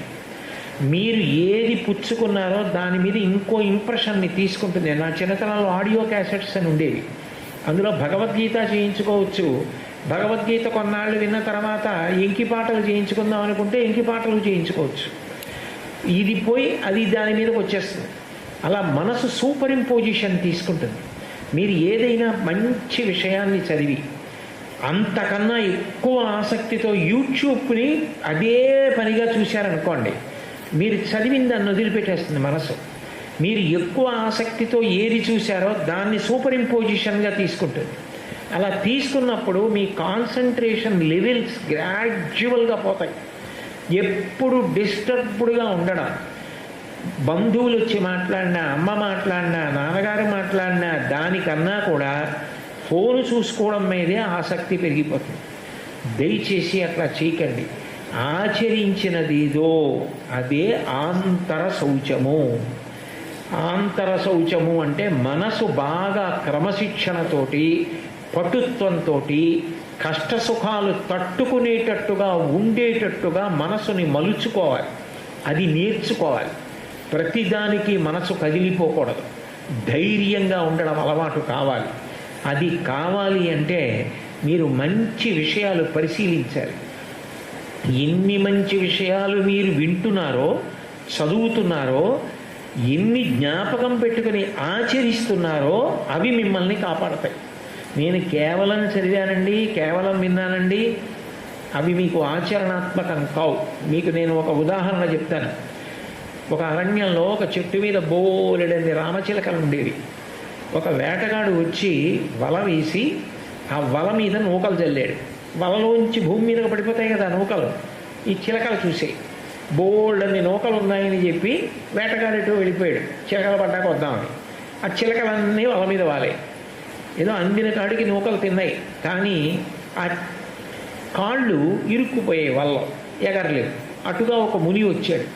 ఆ మునిని అడిగి, అయ్యా మేము ఈ వలలో చిక్కుకున్నాం, వేటగాడు నూకలు చల్లాడు, తెలియక వాలేము, మేము ఇప్పుడు తప్పుకోవాలి, మీరు దయచేసి మమ్మల్ని విడిపించండి అని అడిగితే ఆయన అన్ని చిలకలను ఎలా విడిపించగలడు? ఈలోగా వేటగాడు రాని వచ్చాడు. వస్తే అయ్యా ఈ చిలకల్ని విడిచిపెట్టేసేయి అన్నాడు. నేను విడిచిపెట్టనవి నాకు ఆహారం, వాటిని నేను పట్టుకుపోతానన్నాడు.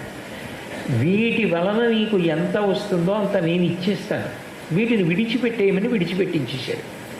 విడిచిపెట్టమని ఆ చిలకలన్నిటినీ కూర్చోపెట్టి, మీకు ఇవాళ చెప్తున్నాను, బాగా జ్ఞాపకం పెట్టుకోండి, వల వేసి కింద నూకలు చల్లితే మిమ్మల్ని పట్టుకోవడానికే, అది మీకు ఆహారము కాదు, వేటగాడు చేసిన ప్రయత్నము అని మనసులో ఎప్పుడు అనుకుంటూ ఉండండి అన్నాడు. అట్లాగేనన్నాయి చిలకలు. కొన్నాళ్ళు పోయిందో 3 నెలల్లో ఎంతో, వేటగాడు మళ్ళీ వచ్చి అదే చెట్టు కింద మళ్ళీ వల వేసి నూకలు వేసాడు. చిలకలన్నీ అరిచాయి. వల కింద నూకలు వేశాడంటే వేటగాడు మనని పట్టుకోవడానికే వల కింద నూకలు వేశాడు, కాబట్టి ఇది మనని పట్టుకునే ప్రయత్నమో అన్నాయి. అమ్మ బాబోయ్, వీటికి ముని చెప్పిన ఉపదేశం గుర్తుండిపోయిందని వేటగాడు వలంతా తీసేసుకొని మడి చేసుకుని నూకలు కూడా పోయి అనవసరంగా భూమి మీద వేసానని వెళ్ళిపోయాడు. మళ్ళీ 6 నెలలు పోయాకొచ్చాడు. మళ్ళీ వేశాడు. మళ్ళీ చిలకలు ఇదే చెప్పి, ఇది ఎక్కడి చిలకలరా ఇంత గుర్తెట్టేసుకున్నాయి అని మళ్ళీ వెళ్ళిపోయాడు. ఇంకో 3 నెలలు పోయాక వచ్చాడు, మళ్ళీ వేశాడు, మళ్ళీ నూకలు వేశాడు, మళ్ళీ చిలకలు ఇదే మాట ఉన్నాయి. ఈ చిలకలకి మర్చిపోయేటట్టు లేవు, ఫోన్లే ఇవాళ నాకు ఏమీ దొరకలేదు, చిలకలు కాకపోతే ఏదో ఓ పెట్ట పడుతుంది కదా ఇందులో, కాసేపు అలా వెళ్ళి ఇలా వస్తాను దగ్గర వెళ్ళేటప్పటికీ ఈ చిలకలన్నీ వల్ల పడిపోతాయి.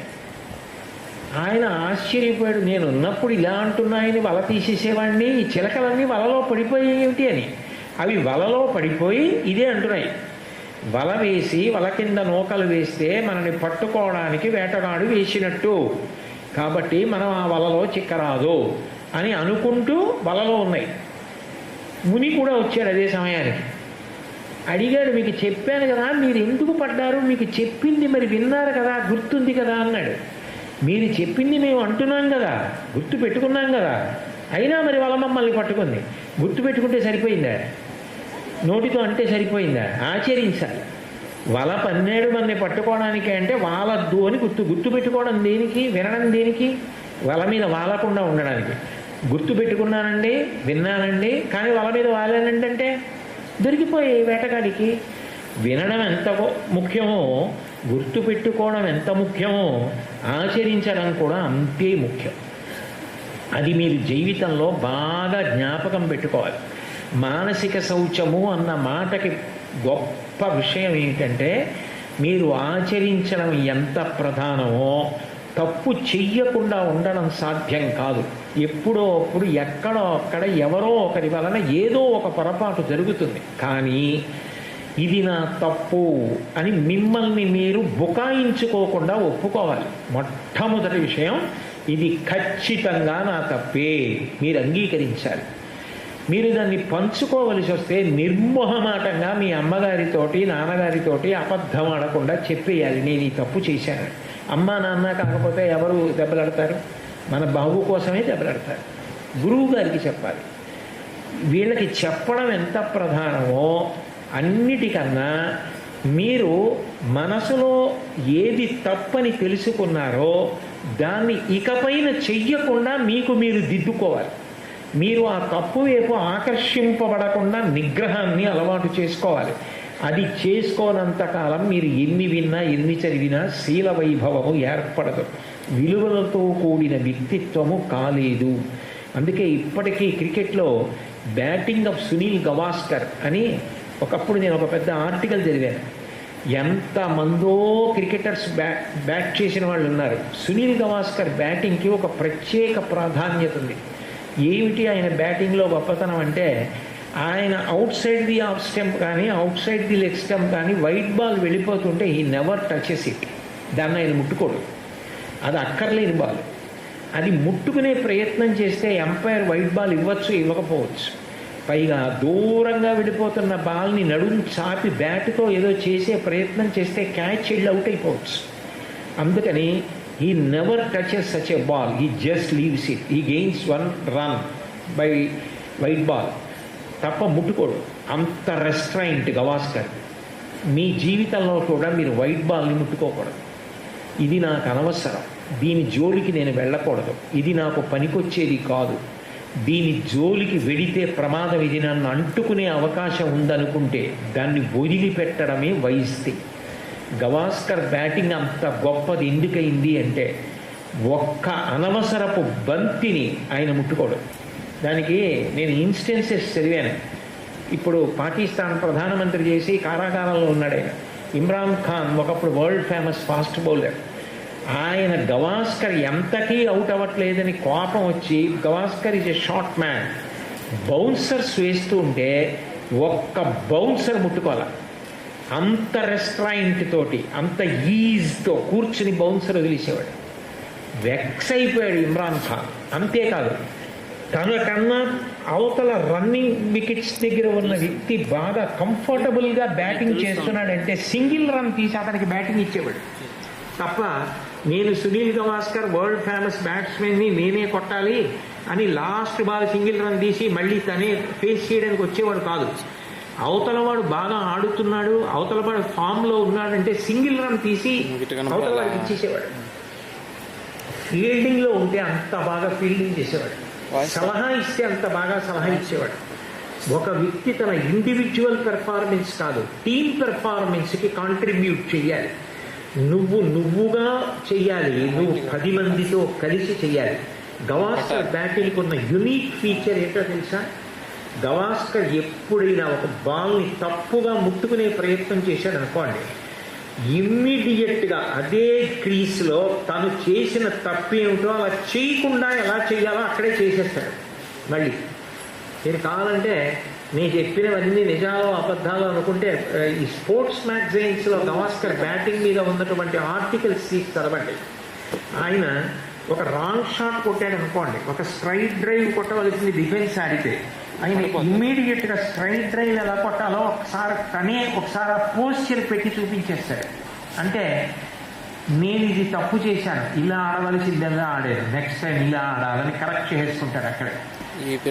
మీరు కూడా గవాస్కర్ బ్యాటింగ్ ఇలా జీవితాన్ని తీర్చిదిద్దుకోవాలి. అనవసరపు బంతి ముట్టుకోకూడదు. తప్పు చేస్తే ఎవరో దిద్దక్కర్లేదు, మీ తప్పు మీరు గమనించి మీ తప్పు మీరు దిద్దుకునేటటువంటి ప్రౌఢిమ, ఆ మెచ్యూరిటీ మీరు సంపాదించుకోవాలి. ఎంతకాలం వెనక ఉండి ఎవరు మాత్రం మీకు అసమానం మీ తప్పులు ఎత్తి చెప్పగలరు? మీ తప్పుని మీరే ఇది తప్పు అని అంగీకరించగలిగితే, బుకాయించడం మానేస్తే, మీకు మీరు తప్పు ఒప్పుకుని దిద్దుకునే ప్రయత్నం చేస్తే అంతకన్నా గొప్ప విషయం ఇంకొకటి లేదు. సాధారణంగా పిల్లల్లో ఉండే సైకాలజీ, ఎక్కడో ఏదో తెలియక ఒక తప్పు చేశారనుకోండి, చేతిలో మట్టి ముద్ద పట్టుకుని కిందకు పడేస్తే భూమిని పట్టుకుని ఉండిపోతుంది. అది బంతి అనుకోండి పైకి లేస్తుంది. ఏదో తప్పు చేసి ఇంకా నేను ఈ తప్పు చేశాను, ఈ తప్పు చేశాను, ఈ తప్పు చేశాను, ఈ తప్పు చేశాను, ఆ తప్పు గురించే ఆలోచిస్తూ బెంగ పెట్టేసుకొని ఫ్రస్ట్రేట్ అయిపోయి ఇంకా పైకి రావడం గురించి ఆలోచన, మారాకు తొలగడం గురించి ఆలోచన వదిలిపెట్టేస్తారు. అట్లా ఉండకూడదు. భర్తృహరి నీతి శతకంలో ఒక మాట అంటాడు, ఖండితంబయ్యు భూజంబు వెండి మొలుచు క్షీణుడయ్యును చంద్రుండు మరల కాంతినొందు. ఈ విధంబున విచారించి వడలు తెగిన జనులకు బాధనందరూ విభుత జనులు అంటాడు. చంద్రుడు కృష్ణపక్షంలో కళలు తరిగిపోతాయి. కళలు తరిగిపోయిన చంద్రుడు బెంగపెట్టుకోడు. శుక్లపక్షంలో మళ్ళీ కళలు పెంచుకొని పౌర్ణమి చంద్రుడు అయిపోతాడు. మీరు ఒక చెట్టు కొమ్మ నరికేరు అనుకోండి, చెట్టు బెంగెట్టుకోదు, చిగుళ్ళు వేసి మళ్ళీ కొమ్మ వచ్చేస్తుంది. అంటే మీరు జీవితంలో ఉత్సాహంతో ఉండడం అన్నది బాగా నేర్చుకోవాలి. నేను మీకు ఒక ఉదాహరణ చూపిస్తాను. నా కాకినాడ పట్టణంలోనే ఉంది. మీరు ఎప్పుడైనా నేను మీకు ఇప్పుడు నా ప్రసంగంలో ఉదాహరణలుగా చూపిస్తున్నటువంటి మహోన్నతులైన వ్యక్తులు, సంస్థలు, అట్లాంటి వాటిని సందర్శించే ప్రయత్నం చేయండి. మీ అమ్మగారిని కానీ, మీ నాన్నగారిని కానీ, మీ మేనమామ గారిని కానీ, అట్లాంటి వాళ్ళని ఒక్కసారి మమ్మల్ని అక్కడికి తీసుకెళ్ళండి అని అడగండి. మీరు ఆ వ్యక్తుల్ని చూడండి, మీరు ఆ సంస్థలు చూడండి. బ్రతుకంటే ఇలా ఉండాలన్నమాట, ఇలా జీవించడం రావాలన్నమాట అనుకుంటారు. మా ఊళ్ళోనే చంద్రశేఖర్ గారని ఒక ఆయన ఉన్నాడు, సంకురాత్రి చంద్రశేఖర్ ఆయన పేరు. ఆయన ఎంఎస్సి జువాలజీ చేశారు ఆంధ్ర యూనివర్సిటీలో. ఈ was leading a very comfortable life. ఆయన భార్య పేరు మంజరి, ఆయనకు ఒక కొడుకు శ్రీకిరణ్, ఆయనకు ఒక పాప శారద. ఆ పాప బాబు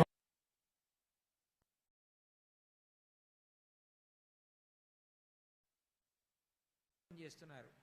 ఈయన నలుగురు కెనడాలో ఉండేవారు. మోస్ట్ కంఫర్టబుల్ లైఫ్, చాలా హాయిగా సంతోషంగా జీవితం గడిచిపోతుంది. బావమరిది పెళ్లి నిశ్చయమైంది కాకినాడలో. ఆ పెళ్లికి ఉద్యోగాన్ని ఇచ్చే ఒత్తిడి ఉండి ముందు భార్యని పిల్లల్ని విమానంలో పంపించడం కోసమని ఎంపరర్ కనిష్కా అని ఆ రోజుల్లో ప్రెస్టీజియస్ ఇండియన్ ఎయిర్లైన్స్ వాళ్ళని ఆ విమానం ఎక్కించి కెనడా నుంచి ఆయన ఇండియా పంపిస్తున్నారు. ఉగ్రవాదులు ఆ విమానాన్ని అట్లాంటిక్ మహాసముద్రం మీద విమానం వెళుతుండగా విద్రోహ చర్య చేత పేల్చేశారు విమానాన్ని. ఆయన విమానాశ్రయంలో భార్యని పిల్లలిద్దరినీ ఎక్కించి ఇంటికి వెళ్ళి పడుకున్నారు. ఆ రాత్రి ఆ విమానం పేలిపోయింది. మరునాడు పొద్దున తలుపులు కొట్టిన చప్పుడైంది. ఇంకా తెల్లవారలేదు, 3 ఆ టైం. ఈయన గబగబా వెళ్ళి తలుపు తీశారు. ఇంటి ముందు చాలామంది జనం ఉన్నారు. ఏమైంది ఇంతమంది వచ్చారని అడిగారు. టీవీ పెట్టండి అన్నారు. టీవీ పెట్టారు. ఈయన భార్యని పిల్లల్ని ఎక్కించిన ఎంపరర్ కనిష్క ప్లేన్ బ్లాస్ట్ అయిపోయింది, అందరూ చనిపోయారు అని వార్త వచ్చింది. ఆయన పరిస్థితి ఎట్లా ఉంటుంది? Literally he broke down. ఆయన అంత డిప్రెస్ అయిపోయారు. సరే, ఎవరో బంధువుల్ని స్నేహితుల్ని తీసుకుని ఆ ప్రాంతానికి వెళ్ళారు. వెళ్ళి చనిపోయిన వాళ్ళ శరీరాల ముక్కలు కొన్ని దొరికితే ఆ ముక్కల్ని బట్టి గుర్తుపట్టగలరేమో అని అన్నప్పుడు, ఆ ముక్కలు భార్యవో పిల్లలవో అన్నప్పుడు ఆయన పొందిన ఉద్వేగం, అన్ని ముక్కలు చూసి తన భార్యవి పిల్లలవి కావు అని నిర్ణయించుకున్నారు. కానీ ఇక తిరిగి రారుగా, వాళ్ళు మరణించారు. నిజంగా ఆయన ఇంకా అక్కడ ఉండలేకపోయారు, రాజీనామా చేసేశారు, ఇండియా వచ్చేసారు. కానీ ఆయన ఖాళీగా కూర్చోాల. ఆడపిల్లలు ఆ వయసులో ఉన్న వాళ్ళందరూ నా కూతుళ్ళే, ఆ వయసులో ఉన్న మగపిల్లలందరూ నా కొడుకులే. నా మిగిలిన జీవితం అంతా అటువంటి పిల్లలని వృద్ధిలోకి తీసుకురావడానికి ఉపయోగిస్తానని ఆయన శ్రీకిరణ్ కంటి హాస్పిటల్ అని ఒకటి పెట్టారు. పెట్టి అక్కడ ఇక్కడ ఇక్కడ అక్కడ చందాలు తీసుకొచ్చి తనకొచ్చిన డబ్బంతా పెట్టి ఇప్పటికీ కొన్ని లక్షల క్యాటరాక్ట్ ఆపరేషన్లు చేయించారు. పిల్లల్లో ఒక విచిత్రమైన లక్షణం ఉంటుంది. వాళ్ళకి కంటికి రుగ్మత వచ్చింది, చూపు తగ్గిపోతోందని తెలియక బోర్డు మీద రాస్తే ఇలా కళ్ళు చిట్లించి చూస్తుంటే టీచర్ చూసి ఎందుకు అలా కళ్ళు చిట్లించి చూస్తున్నావు అని అడుగుతారు. అడిగితే నాకు ఇప్పుడు సరిగా కనపట్టం లేదండి అంటే, ఆ టీచర్ గారి పేరెంట్స్కి చెప్తే పేరెంట్స్ అప్పుడు వాళ్ళని ఐ హాస్పిటల్కి తీసుకెడతారు యూజువల్గా. ఇందులో ఎక్కడన్నా కమ్యూనికేషన్ గ్యాప్ వస్తే ఈ లోపల కంటికి ఉన్న రుగ్మత ఎక్కువైపోతుంది. ఇప్పుడు ఆయన ఇట్లా పిల్లలు బాధపడుతున్నారని అన్ని పాఠశాలల్లో నిరుపేద పిల్లల దగ్గర నుంచి ఎవరైనా సరే వెడితే పరీక్ష చేసి ఉచితంగా ఆపరేషన్ అవసరమైనా చేయడానికి ఒక ఏడాదికి 1,00,000 మంది పిల్లలకి అట్లా చేయడానికి కావలసినటువంటి హాస్పిటల్ బిల్డింగ్ కట్టి ఓపెన్ చేశారు ఈ మధ్యనే, ఒక నెల క్రితం. అంటే తన కూతురు పేరు మీద శారదా నికేతన్ అని పెట్టి ఒక స్కూల్ పెట్టారు. ఆ స్కూల్లో విచిత్రమైన విషయం ఏంటంటే, పిల్లలు ఇలా కూర్చోరు, హారిజాంటల్గా ఉండవు బల్లలు ఇలా ఉంటాయి. ఇలా ఇలా ఇలా ఇలా ఉండి అలా ఒక్క బల్లే ఉంటుంది. టీచర్గా ఇలా కూర్చుంటే ఇటు తల తిప్పితే కనపడతారు, ఇటు తల తిప్పితే కనపడతారు, ఎదురుగుండా కనపడతారు. ఒక క్లాస్ రూమ్లో 20 మంది పిల్లలే ఉంటారు. దస్తూరి దగ్గర నుంచి టీచర్లు అంత అటెన్షన్ బెస్టో చేసి మార్చేస్తారు. అంత బాగా నిరుపేద పిల్లలు ఇవాళ డాక్టరేట్ల వరకు వెళ్ళడానికి ఆయన ఉపకారం చేశాడు. ఆయనని చూసినప్పుడల్లా నాకు ఆశ్చర్యం వేస్తుంది. ఆయనకి బొల్లి వచ్చి శరీరం అంతా వివృతం అయిపోయింది. ఇన్ని కష్టాలు చుట్టుముట్టే అయినా ఆయన లొంగలేదు. ఆయన ఇప్పటికీ పెద్దవారయ్యారు, ఇప్పటికీ కూడా అలాగే ఆ స్కూల్ రన్ చేస్తారు. రూపాయి పుచ్చుకోకుండా అంతమంది పిల్లలకి చదువు నేర్పిస్తారు. లక్షల మందికి ఆపరేషన్లు చేయించి కంటి చూపు నిలబడడానికి కారణమయ్యారు. ఒక వ్యక్తి ఎంత కష్టం వచ్చినా తట్టుకుని జీవితంలో అలా నిలబడగలిగారు. మీరు కూడా బాగా నేర్చుకోండి. ఏదైనా ఒక చిన్న కష్టం వస్తే జీవితంలో బెంగ పెట్టుకోకూడదు, విచలితులు కాకూడదు. మళ్ళీ ఉత్సాహంతో దాన్ని దాటి ముందుకెళ్ళాలి. ఒక మనిషి జీవితంలో పైకి రావడానికి కారణము ఉత్సాహమే. అనిర్వేద శ్రియోమూలం అనిర్వేద పరం సుఖం అనిర్వేదో హి సతతం సర్వార్థేషు ప్రవర్తక కరోతి సఫలం జన్మో కర్మయత్త కరోతి సహ తస్మాత్ అనిర్వేద కృతం యత్నం చేస్తేహముత్తమం అంటారు రామాయణంలో. ఎవడు ఉత్సాహంగా ఉంటాడో, ఎవడు కష్టాలకు లొంగిపోడో, ఎవడు ఇబ్బంది వచ్చినా ధైర్యంగా ఎదుర్కొంటాడో అట్లాంటి వాడు జీవితంలో వృద్ధిలోకి వస్తాడు. మీ అందరూ కూడా అటువంటి పరిస్థితిని బాగా అలవాటు చేసుకోవాలి. ఏ రోజుకు ఆ రోజు పడుకోబోయే ముందు ఒక్కసారి మీరు ఆ రోజు చేసిన పనులు గుర్తు తెచ్చుకోండి. మీరు ఎక్కడైనా తప్పు చేసింటే ఇక పైన అట్లా చెయ్యకుండా దిద్దుకోవడానికి మీకు మీరే పూనిక వహించండి. సింహావలోకనము అని ఒక మాట ఉంటుంది. ఆయన సింహావలోకనం చేశారండి అంటారు. సింహం అరణ్యంలో గుహలోంచి బయటకు వచ్చి గర్జించింది అనుకోండి, జంతువులన్నీ పారిపోతాయి. ఆయన సింహం నడిచి వెళుతున్నప్పుడు ఏం చేస్తుందంటే అన్నీ పారిపోతాయి, నన్నెవరు ఏం చేస్తారని నిర్లక్ష్యంగా వెళ్ళదు. బాగా ఎత్తైన రాయి ఒకటి చూసుకుని వెనక్కి తిరిగి చుట్టూ చూస్తుంది. ఆ రాతి మీద ఎక్కి పడుకుని అక్కడి నుంచి ఒకసారి చూస్తుంది. చూసి వెళ్ళిపోతుంది. సింహానికి ఆసనం ఉంటుందా? సింహానికి ఆసనం మీద ఉంటుందా లోకంలో? సింహం ఎక్కడ కూర్చుంటే అది సింహాసనం అంతే కదా. సింహంలా కూర్చుంది. సింహం అంటే మృగలోకం కాబట్టి అది సింహాసనం. సింహానికి ఆసనం ఉంటుందా? సింహాన్ని చుట్టూ పొగలో కూర్చోనివ్వండి, గుహలో కూర్చోనివ్వండి, రాతి మీద కూర్చోనివ్వండి, ఎక్కడ కూర్చున్నా సింహం కూర్చోలేదు సింహాసనం. నువ్వు కూర్చోవడం వల్ల కుర్చీకి విలువ రావాలి. నువ్వు చదువుకుంటే అలా చదువుకోవాలనిపించాలి, అలాంటి కూతురు ఉండాలనిపించాలి, అలాంటి కొడుకు ఉండాలనిపించాలి, అట్లా ఉద్యోగం చేయాలనిపించాలి, అట్లా మాట్లాడాలనిపించాలి, అట్లా రాయాలనిపించాలి. ఏది చేసినా అట్లా చెయ్యాలి. అట్లా చెయ్యాలి అంటే నువ్వు చేస్తున్న దాన్ని నువ్వే వెనక్కి తిరిగి చూసి పరిశీలించి నీ తప్పు నువ్వే దిద్దుకోవడం నీకు అలవాటు కావాలి. సునీల్ గవాస్కర్ బ్యాటింగ్. అందుకే భూతాశ్చాత్తా విపద్యంతే దేశకాల విరోధిత అర్ధానర్ధాంతరే బుద్ధి నిశ్చితాపి శోభిత కాపయంతి కావ్యాన్ని దూతా పండితమాలిన అంటారు. రామాయణంలో హనుమకున్న గొప్పతనం ఏంటంటే ఆయన అంత బుద్ధిమంతుడు, అంత పరాక్రమవంతుడు, అంత బలవంతుడు. సూపర్లేటివ్ డిగ్రీ అని ఇంగ్లీష్ గ్రామర్లో ఉంటుంది. ఇంకా అంతకన్నా తండ్రి లేకపోతే సూపర్లేటివ్ డిగ్రీ వేస్తారు. ది హైయెస్ట్ అని అనుకోండి అదే గొప్పది, ది లార్జెస్ట్ అని అనుకోండి అదే విశాలమైంది, ది షార్పెస్ట్ అని అనుకోండి అదే పొట్టి. మీరు సూపర్లేటివ్ డిగ్రీ ఎందులో ప్రయోగించండి అది హనుమ. వినయం అంటారా ఆయన, పరాక్రమం అంటారా ఆయన, బలం అంటారా ఆయన, పాండిత్యం అంటారా ఆయన, మాటకారితనం అంటారా ఆయన, విద్వాంసుడు అంటారా ఆయన, పరోపకారం అంటారా ఆయన, నిస్వార్థ బుద్ధి అంటారా ఆయన. ఆయన్ని ఎవ్వరూ దాటలేదు. అందుకే అంతటి మహానుభావుడు, అంతటి మహానుభావుడైన హనుమ ఒకటికి 10 మాటలు తనకి తాను చెప్పుకునేది ఏదో తెలుసా? ఇందాక నేను చెప్పిన శ్లోకం చెప్తాను. భూతాశ్చాత్తా విపద్యంతే దేశకాల విరోధిత అర్థానర్థాంతరే బుద్ధి నిశ్చితాపి శోభిత ఘాతయంతి కార్యాన్ని దూతా పండితమాలిన. నా అంతటి వాడిని నేనన్న భావన వచ్చిన ఉత్తర క్షణంలో గర్వం చేత తప్పు చేస్తాను. నేనంతటి వాణ్ణన్న భావన రాకుండా, నా వలన కార్యములు పాడు కాకుండా నన్ను నేను పరిశీలించుకుంటూ ఉండాలని ఎప్పటికప్పుడు పరిశీలించుకుంటూ ఉంటాను. అది మీకు రావాలి. నేను తప్పు చేస్తున్నానా? నేను అనవసరంగా సెల్ ఫోన్ వాడుతున్నానా? అనవసరంగా నేను మాట్లాడుతున్నానా? అనవసరంగా నేను నా మేధస్సుని పాడు చేసుకుంటున్నానా? నేను చదవవలసింది చదువుతున్నానా? నా కాన్సన్ట్రేషన్ రోజు రోజుకి పెరుగుతోందా?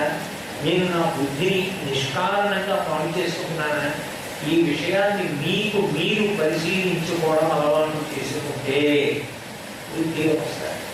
లేదు, మనసు ఒక్కటి బలహీనపడిపోయింది అనుకోండి, వ్యసనము అంటారు. మన చేతిలో ఉన్నంతసేపు హాబీ, మనం దాని చేతిలో లేకపోతే వ్యసనం. అది మనకి మింగేసి. మీకు ఆశ్చర్యకరమైన విషయం చెప్తారు. అమెరికా ఒకప్పుడు వియత్నాంతో యుద్ధం చేసింది. అమెరికా వియత్నాంతో యుద్ధం చేసినప్పుడు చచ్చిపోయిన సోల్జర్స్ సంఖ్య 43,000. అమెరికా వియత్నాంతో యుద్ధం చేసినప్పుడు ఇళ్లలో మాదక ద్రవ్యాలు వాడి చచ్చిపోయిన వాడు 1,40,000.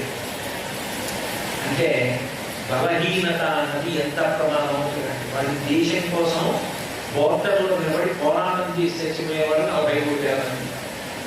బలహీనతగా అలవాటు పడిపోయి అక్కడ లేని వ్యసనాలకు అలవాటు పడి మనిషిగా పుట్టి మత్తు మరిగి శరీరం అంతా సర్వనాశనం చేసేసుకొని చిట్ట చివరికి దారుణంగా చచ్చిపోయిన వాళ్ళు 1,40,000.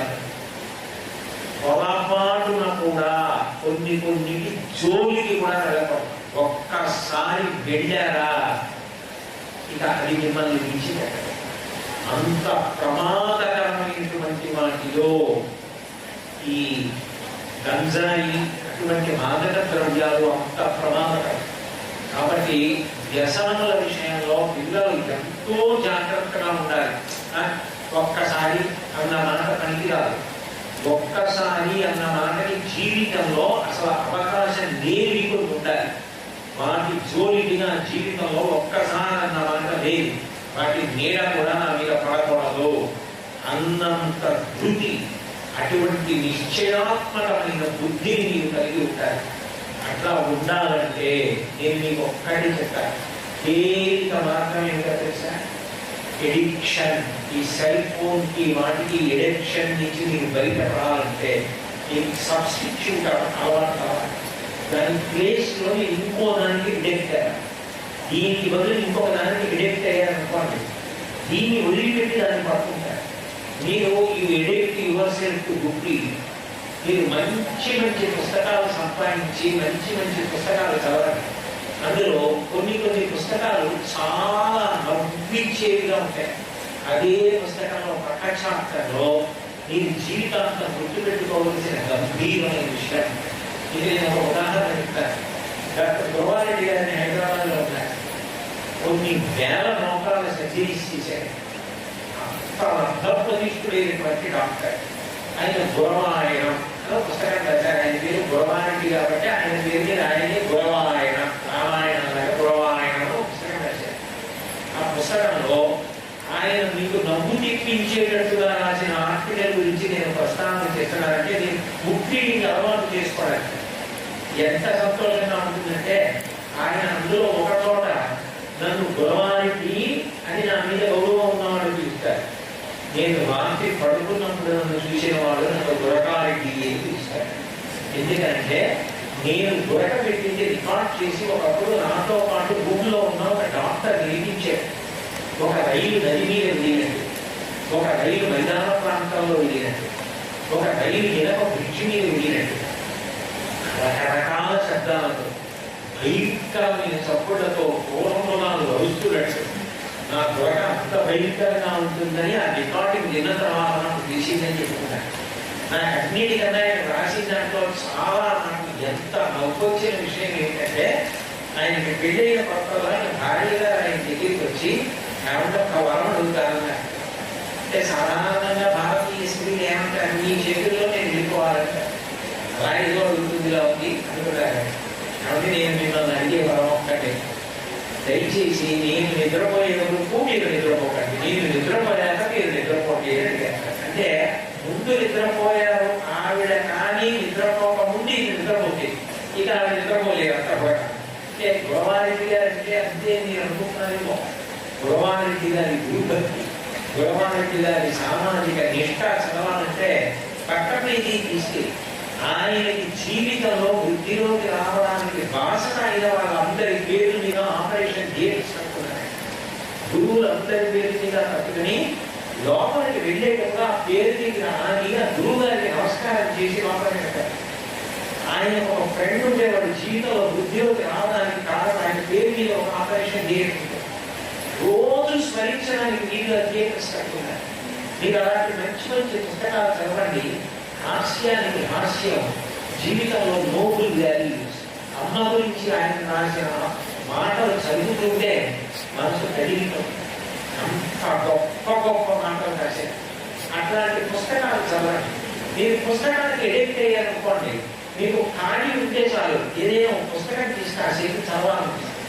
మీరు ఎంత చదువుతుంటే మీకు అంత నాలెడ్జ్, అంత డిగ్రీ ఆఫ్ కాన్సన్ట్రేషన్ పెరుగుతుంది.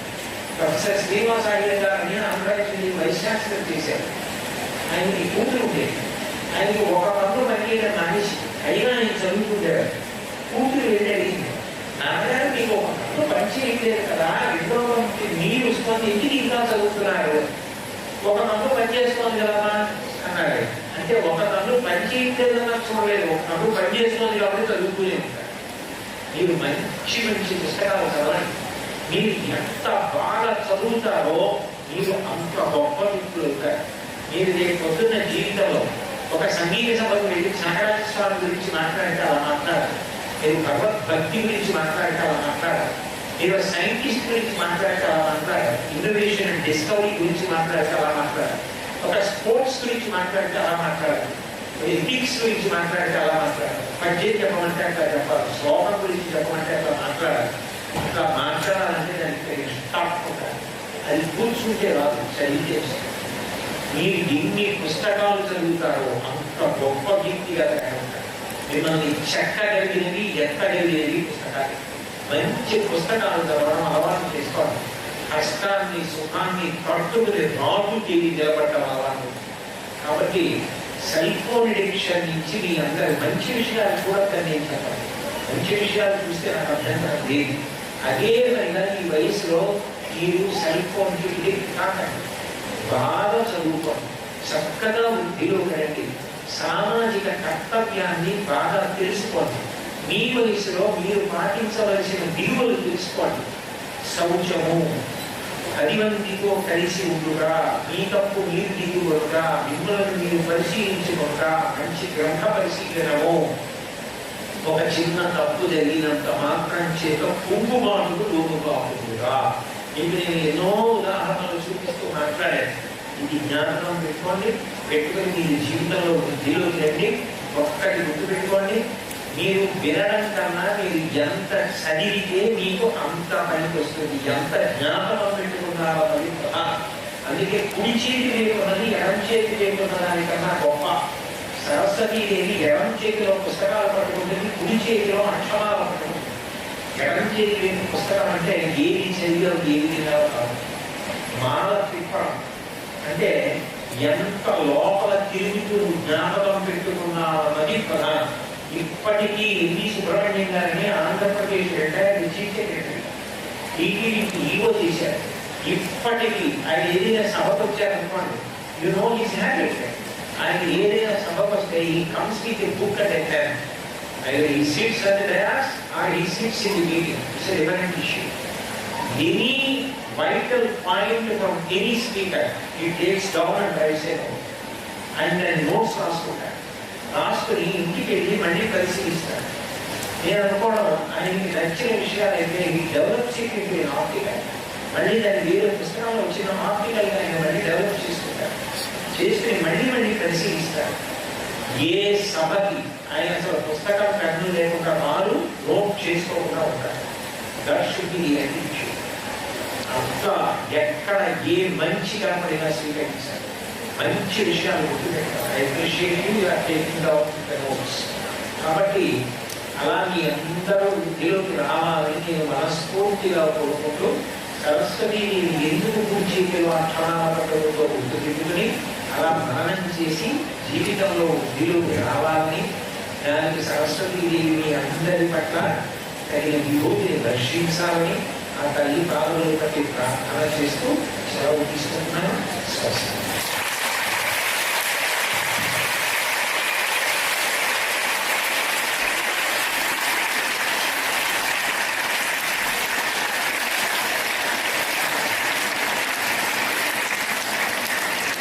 గురువు గారు చెప్పిన మాటల్ని మన ఊపిరినంతకాలను గుర్తుపెట్టుకొని ఆచరణలో చూపించగలగాలి. ఎన్నో అద్భుతమైన అంశాలు మన జీవితాలను గుర్తుండిపోయే విషయాలు ప్రస్తావించారు. శ్రీకిరణ్ హాస్పిటల్ ప్రారంభించి సేవ చేసిన తీరు, అలాగే మనం అందరం ఆత్మవిశ్వాసంతో జీవించాలని, అలాగే ఆంజనేయ స్వామి హనుమంతుని గుర్తు చేశారు.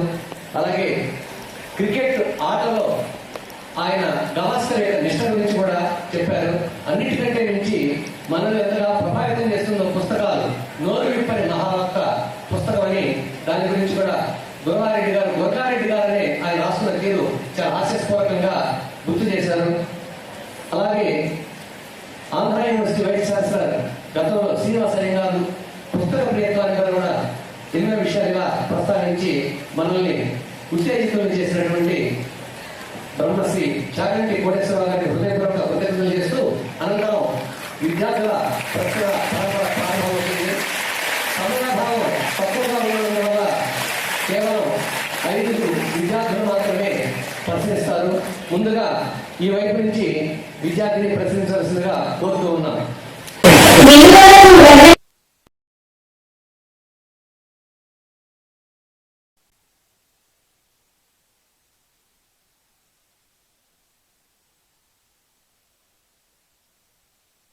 గురువుగారు, నాకు ఒక సందేహం కలదు గురువుగారు. మీరు అనుమతినిస్తే నా సందేహాన్ని మీకు విన్నవించగలను. గురువుగారు, నా సందేహం ఏమిటంటే, విద్యార్థి లోకానికి స్నేహం విలువ గురించి దయచేసి వివరించండి గురువుగారు. మంచి మాటమ్మా. స్నేహము అంటే అంటుకుని ఉండుట అని. స్నేహము, స్నిగ్ధ, బీయింగ్ స్టికీ అంటాం చూడు. అంటుకుని ఉండుట. అంటుకుని ఉండుట అంటే మనసులో అంటుకుని ఉండుట. నీకు ఎవరి పట్లన్నా అనురక్తి కలిగిందనుకో, మనసులో ముందు వాళ్ళ మీద ప్రీతి అంకురిస్తుంది. అప్పుడు నువ్వు వాళ్ళతో కలిసి తిరుగుతావు. ఆ కలిసి ఉండేటటువంటి లక్షణాన్ని స్నేహము అంటారు. ఈ స్నేహంలో సరి అయిన వ్యక్తితో కలిసి ఉంటే మనం కూడా వృద్ధిలోకి వస్తాం. సరి అయిన వ్యక్తితో కలవకపోతే మనకున్నటువంటి గౌరవం కూడా నశించిపోతుంది. నేను నీకు ఒక ఉదాహరణ చెప్తాను. ఇనప ఊచ ఉంది. ఇనప ఊచ నీళ్లలో పడేసి ఉంచావు అనుకో, తుప్పట్టేసి ఇలా అంటే పుల్ల ముక్క విరిగిపోయినట్టు విరిగిపోతుంది. ఆ ఇనుము నీటితో స్నేహం చేస్తే తుప్పట్టి ఎందుకు పనికిరాక విరిగిపోయింది. అదే ఇనుము అగ్నిహోత్రంతో స్నేహం చేస్తే అగ్నియందు తప్తమైతే కాలితే కావలసినట్టుగా వంగి కిటికీకి కావలసిన ఫ్రేమ్ అవుతుంది. అది ఇంట్లోకి దొంగ రాకుండా యజమానిని కాపాడుతుంది. అగ్నితో కలిస్తే ఫ్రేమ్ అయింది, నీటితో కలిస్తే తుప్పట్టింది. ఒక పువ్వు చాలా గొప్పగా పూసినటువంటి పువ్వు పట్టుకెళ్ళి భగవంతుడి పాదాల మీద పెట్టావు. ఎవరో గుళ్ళోకి వచ్చారు, తీసి వాళ్ళ చేతిలో పెట్టావు, కళ్ళకు అద్దుకొని తలలో పెట్టుకుంటారు. అదే పువ్వు ఒక శవం మీద వేశారు. ఆ శవాన్ని తీసుకెళ్తున్నప్పుడు శవం మించి ఆ పువ్వు కింద పడింది. తీసి తలలో పెట్టుకుంటారా? పెట్టుకోరు. ఒక మహారాజు గారి కిరీటం మీద ఒక ఈగ వాలింది. రాజుగారు ఇబ్బంది పడి ఇలా అంటున్నారు, అయినా కూడా ఈగ వెళ్ళి కిరీటం మీదే వాలుతోంది. రాజుగారి కిరీటం మీద వాలి ఉండగా ఎంతమంది అంగరక్షకులు చుట్టూ ఉన్న ఈగని కొట్టగలరా? ఎందుకంటే అది రాజకిరీటం మీద ఉంది. ముట్టుకోవడమే, కొట్టడమే. కిరీటానికి ఏమైనా అయితే కిరీటం మీద వాలి ఉన్నంతసేపు ఈగకు కూడా ఇబ్బంది కలగలేదు. అదే ఈగ ఆ కిరీటాన్ని వదిలిపెట్టేసి పక్కనున్న ఓ కుర్చీ మీదకి వచ్చి వాలిందనుకోండి, రాజుగారిని ఇబ్బంది పెడుతోందని కొట్టేస్తారు. నువ్వు దేంతో కలిసి ఉన్నావన్న దాన్ని బట్టి నీకు జీవితంలో వృద్ధి ఉంటుంది. నువ్వు జీవితంలో అక్కర్లేని వాళ్ళతో కూడితే నీ మనసు కూడా పాడై నువ్వు కూడా నిష్కారణంగా పొందవలసిన ప్రయోజనాన్ని, పొందవలసిన స్థానాన్ని పొందకుండా పాడైపోతావు. దానికి ప్రబల ఉదాహరణ కర్ణుడు దుర్యోధనుడి పక్కన చేరాడు. కేవలం దుర్యోధనుడు సంతోషిస్తే చాలు. అందుకని తనకి బలం ఉన్నా లేకపోయినా అర్జునుడిని ఓడిస్తానని చెప్పాడు. కర్ణుడు ఉన్నాడు కదా అని నమ్ముకుని దుర్యోధనుడు యుద్ధానికి వెళ్ళాడు. ఎన్ని అక్షౌహిణీల సైన్యమైనా దుర్యోధనుడు ససైన్యంగా నశించిపోయాడు. కర్ణుడు మరణించాడు. సరి అయిన స్నేహితుడంటే కృష్ణుడు, అర్జునుడు. పితేవ పుత్రస్య సఖేవ సఖ్యు ప్రియ ప్రియాయార్హసి దేవసోఢుం అంటాడు భగవద్గీతలో. స్నేహితుడంటే కృష్ణుడు. అర్జునుడిని ఎలా కాపాడుకున్నాడు యుద్ధంలో? ఒక్క దెబ్బ తగలకుండా కాపాడుకున్నాడు. నువ్వు ఎవరితో కలిసి ఉంటున్నావు, ఎవరితో స్నేహం చేస్తున్నావు అన్నదాన్ని బట్టి నీ జీవితంలో నువ్వు వృద్ధిలోకి రావడం ఆధారపడి ఉంటుంది. నీ స్నేహితుడు బాగా చదువుకుంటుంటే నీకు చదువుకోవాలనిపిస్తుంది. నీ స్నేహితుడు మంచి పుస్తకాలు చదివి నీతో దాని గురించి మాట్లాడితే నీకు చదవాలనిపిస్తుంది. నువ్వు ఆ పుస్తకం తీసి చదువుతావు. మీ ఇద్దరూ మంచి మంచి విషయాలు మాట్లాడుకుంటుంటే ఒకరి నుంచి ఒకరికి జ్ఞాన ప్రవాహం లభిస్తుంది. ఎప్పుడూ అక్కర్లేని పోసుకోరు కబుర్లు మాట్లాడే వాళ్ళతో స్నేహం చేస్తే అదే నీకు అలవాటు. Tell me your friends, I will tell you what you are. ఇది ఇంగ్లీష్లో ఒక ప్రొవెర్బ్. నీ స్నేహితులు ఎవరో నాకు చెప్పు, నువ్వెవరో నీ చెప్తానంటారు. అంటే సరి అయిన స్నేహితుడు జీవితంలో లభిస్తే మనం కూడా వృద్ధిలోకి వస్తాం. సరి అయిన స్నేహితుడు లభించకపోతే అవతల వాళ్ళు కూడా నాశనం అయిపోతారు. కాబట్టి స్నేహానికి ఎనలేని ప్రాధాన్యత ఉంది. అలాగని నువ్వు చెడ్డవాడివి, నువ్వు నా దగ్గరికి రావనక్కర్లేదు. నువ్వు అందరితో కలిసి ఉండాలి. కానీ నీ మీద అవతల వాళ్ళ ప్రభావం పడడం కానీ, నిన్ను ఇన్ఫ్లుయెన్స్ చేయడం కానీ సరి అయిన వ్యక్తి అనుకుంటేనే నా స్నేహితుడు అని నువ్వు నలుగురిలో చెప్పాలి, నీ మనసులో అంగీకరించాలి. అంతేకాని ఇష్టం వచ్చినట్టు స్నేహం చేసి పాడైపోవడాన్ని మనసులో కోరుకోకూడదు. ఏమ్మా? ధన్యవాదాలు గురుగారు. ధన్యవాదాలు సార్. తదుపరి చిన్నారి ఎస్పీజేఎన్ఎం హై స్కూల్ 9వ తరగతి చదువుతున్న ఎన్ చైతన్య. ప్రణామాలు గురుగారు. నా పేరు ఎన్ చైతన్య. నేను నెహ్రూ మున్సిపల్ హై స్కూల్లో 9వ తరగతి చదువుతున్నాను గురుగారు. నాకు ఒక చిన్న సందేహం కలదు గురుగారు. ప్రకృతిని కాపాడుకోవడంలో పిల్లలుగా మేము ఏం చేయాలో తెలియజేయగలరు గురుగారు. ధన్యవాదాలు గురుగారు. నేను ఇందాక మాట్లాడుతున్నప్పుడు సామాజిక పరిశుభ్రత అన్న విషయంలో మీరు పాటించవలసిన శౌచ నియమాలు, ప్లాస్టిక్ కవర్లు ఇలాంటి వాటికి దూరంగా ఉండడం, వీటి గురించి మీకు చెప్పాను. దాంతోపాటుగా నేను పిల్లలు మీకు చెప్పేటటువంటిది ప్రకృతి విషయంలో ఒక్కటే. ఎక్కడైనా సరే మీ అంత మీరుగా ఒక్క మొక్కని నాటి ఆ మొక్కకి ప్రతిరోజు నీళ్లు పోయడం అలవాటు చేసుకోండి. ఒక్క మొక్కకి మీరు నాటి ప్రతిరోజు నియమంగా, అది ఎంతసేపు పడుతుంది? ఒక 5 నిమిషాలు పడుతుంది. నేను ఒక్క కాసిని నీళ్లు పట్టుకెళ్ళి ఆ మొక్కకు పోస్తాను అని పొయ్యండి. మీకు ఆ మొక్కతో ఒక అనుబంధం ఏర్పడుతుంది. ఆ మొక్క పెరిగి పెద్దదవుతుంది. అది పెరిగి పెద్దదవుతుంటే మీకు ఎంత సంతోషంగా ఉంటుందో. అది పువ్వు పూస్తే మీరు ఎంత ఆనందపడిపోతారో, అదో పిందె వేస్తే మీరు ఎంత ఆనందపడిపోతారో, అది ఎంత ఆక్సిజన్ ఇస్తుందో, ఎంత పొల్యూషన్ తీసుకుంటుందో, దానికి ఎంత డిసిప్లిన్ ఉందో నీకు అర్థమవుతుంది.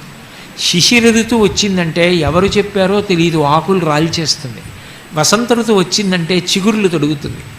ఆ చెట్టు దగ్గరికి వెళ్ళినా కూర్చున్నా ఇంత మొక్క నేను నాటాను, ఇంత పెద్దదైందని నీకు ఎంత ఆనందంగా ఉంటుందో. ప్రతి విద్యార్థి కూడా ఒక్క మొక్కకైనా నీళ్లు పోయడం అలవాటు చేసుకోండి. మీ ఇంట్లో అమ్మగారు ఏవో మొక్కలు పెంచుతూ ఉంటారు, నాన్నగారు. ఒక మొక్క, నాన్నగారు ఈ మొక్క నాది, నేను ఈ మొక్కకి నీళ్లు పోసి పెంచుతాను అని అలవాటు చేసుకోండి. మీకు తెలియకుండా మీకు మంచి అలవాట్లు వస్తాయి.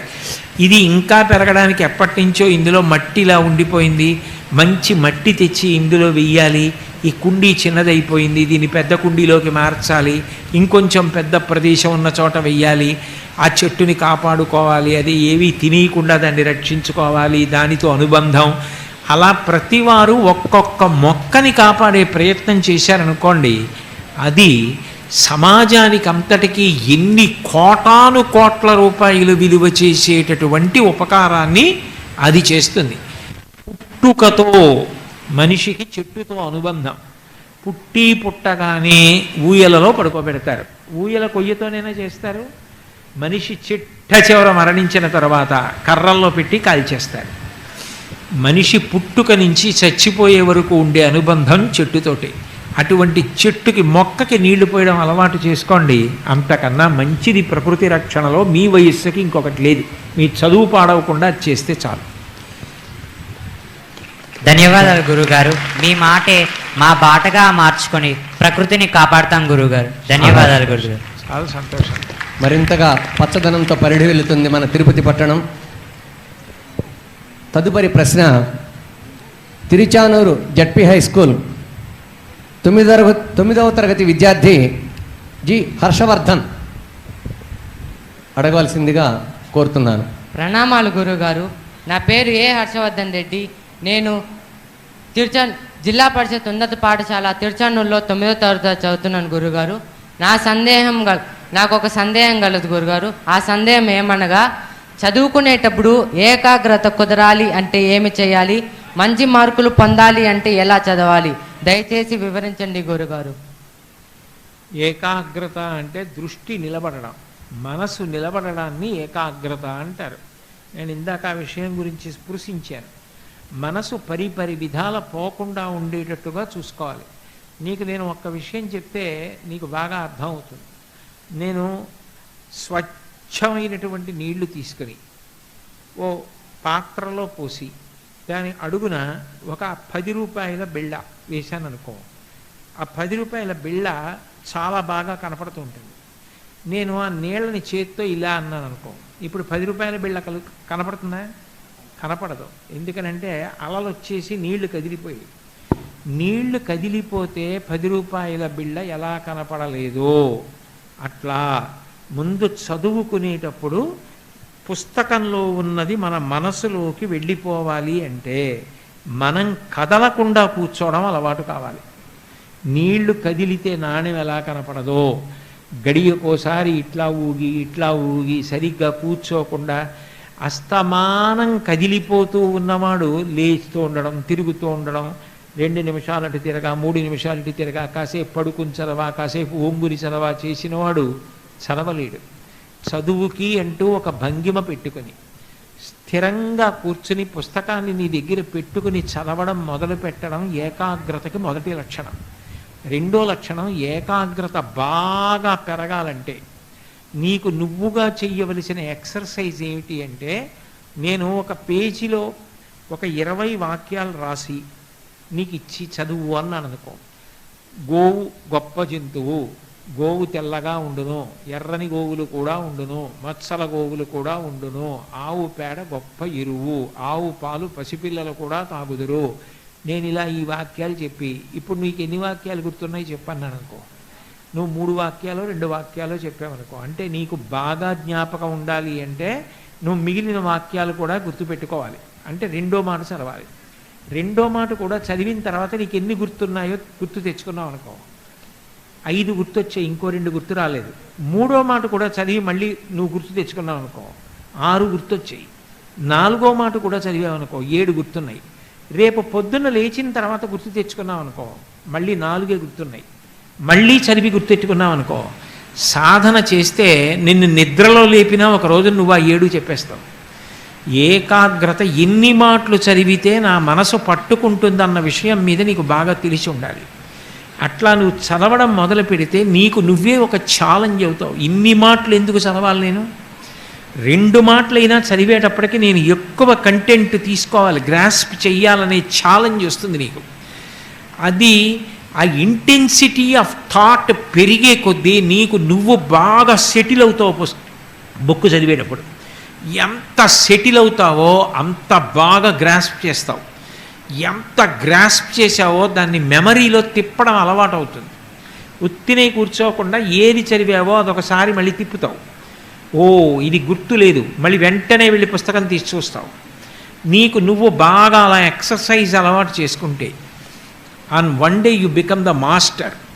నిన్ను నిద్రలో లేపి అందులోంచి ఒక్క మాట చెప్పినా మిగిలిందంతా నువ్వు చెప్పేస్తావు. అంటే అంత ధారణలోకి వెళ్ళిపోతుంది. మనసుకి భగవంతుడు ఇచ్చిన శక్తి అది. అది తీసుకుంటుంది, లోపలికి అబ్జార్బ్ చేసుకుంటుంది. చేసుకుని నీకు ఎప్పుడు కావాలో అప్పుడు మళ్ళీ దాన్ని బయటికి ఇస్తుంది. అది ఈశ్వరుడు ఇచ్చిన గొప్ప శక్తి. ఎన్ని పుస్తకాలు చదువు, ఎన్ని పద్యాలు చదువు, ఎన్ని శ్లోకాలు చదువు, దానికి నువ్వు అలా తర్ఫీదిస్తే అది పుచ్చుకుంటుంది.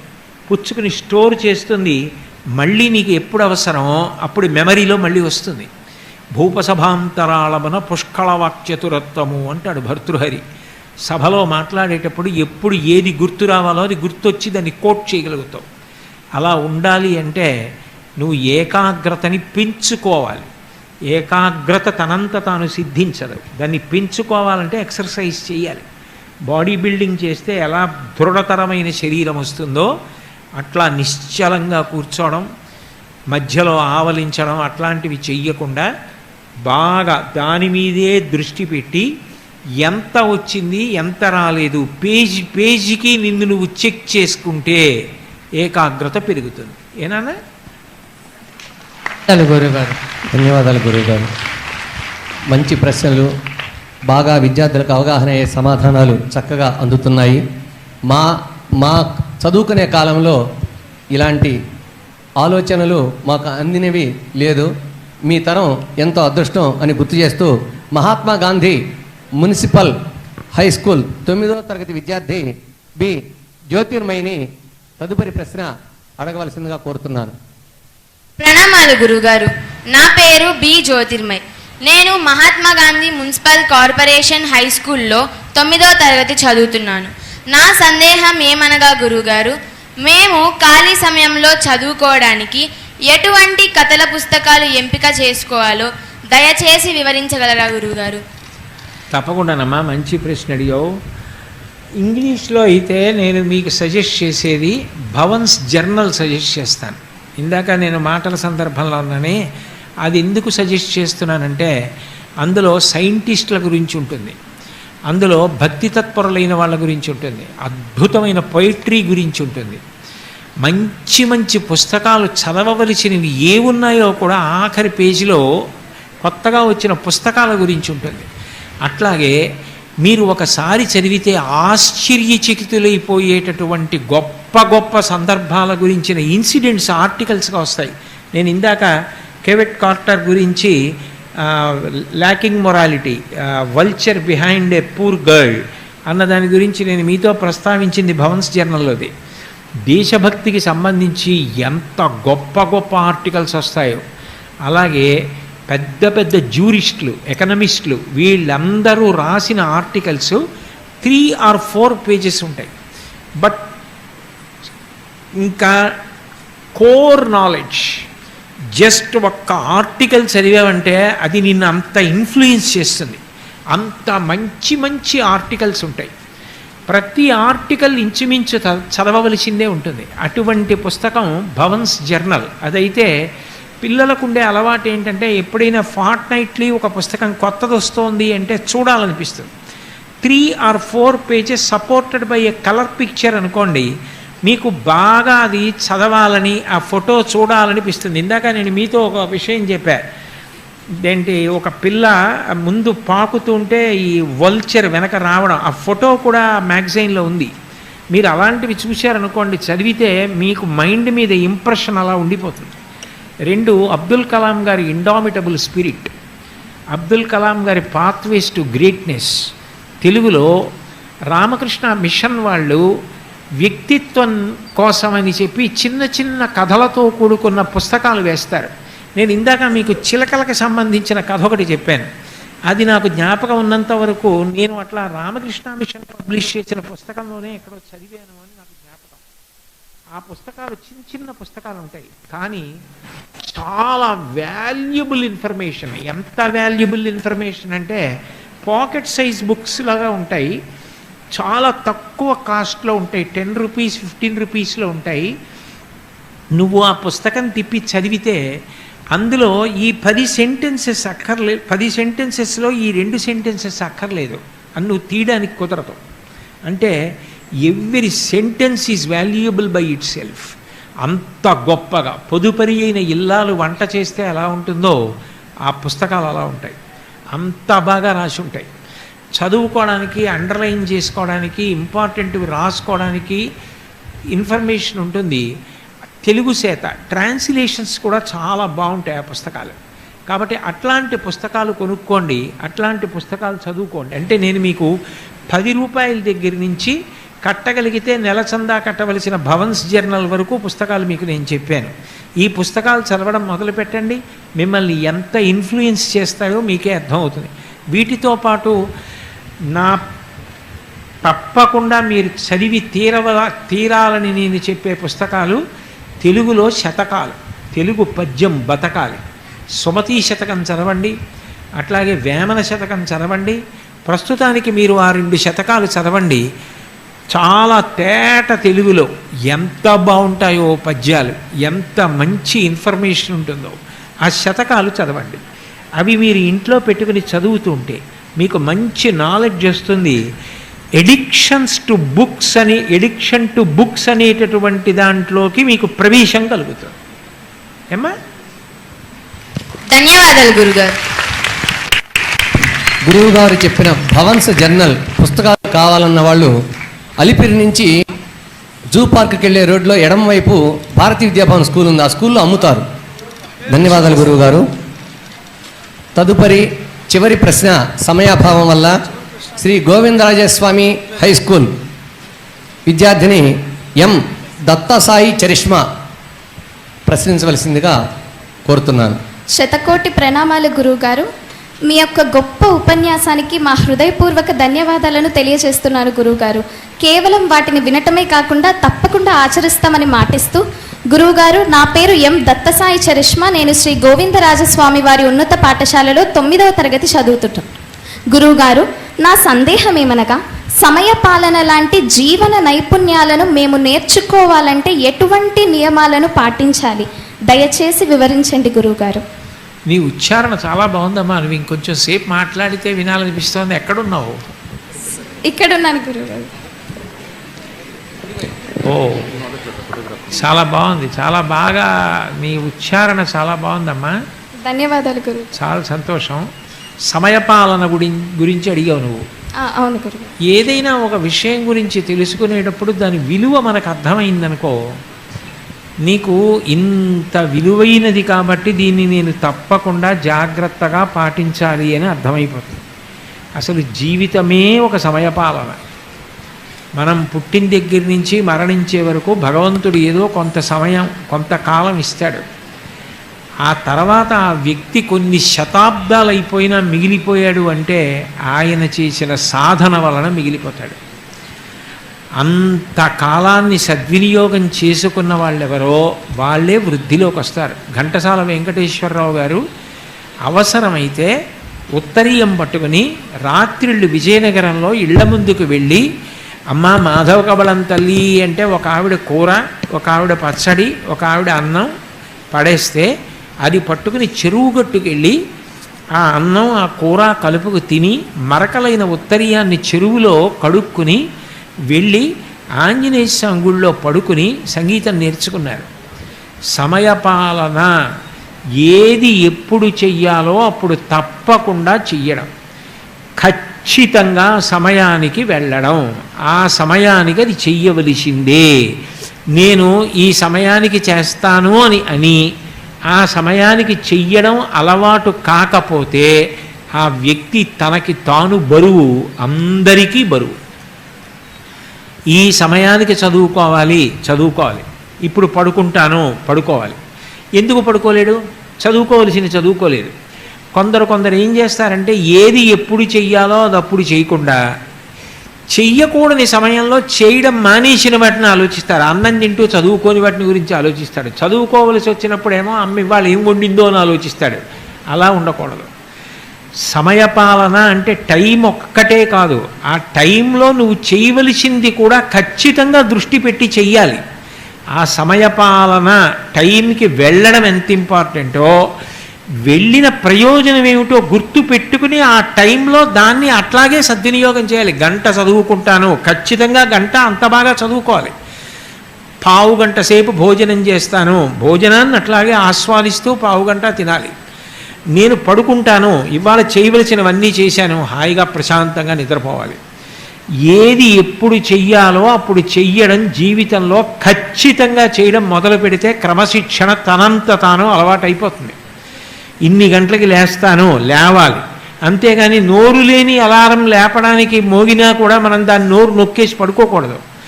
లేవడం అంటే లేవాలి. ఇన్ని గంటలు మాట్లాడాలి, ఇన్ని గంటలు చదవాలి, ఇన్ని గంటలు పడుకోవాలి, ఇంతసేపు తినాలి. ఏదైనా టైం ఫ్రేమ్లో చేస్తూ వెళ్ళాలి. ఆ టైం ఫ్రేమ్ అలవాటైపోయిన వాడెవరో వాడు he will be a success in his life.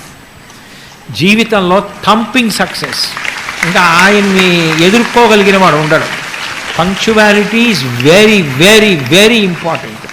మంచి ప్రశ్నడిగా ఆ కాలం విలువ తెలుసుకుని పంక్చువల్గా ఉండడం, సమయాన్ని సద్వినియోగం చేసుకోవడం అలవాటు చేసుకో. ధన్యవాదాలు గురువుగారు. మీ యొక్క గొప్ప సందేశాన్ని తప్పకుండా పాటిస్తాను గురువుగారు.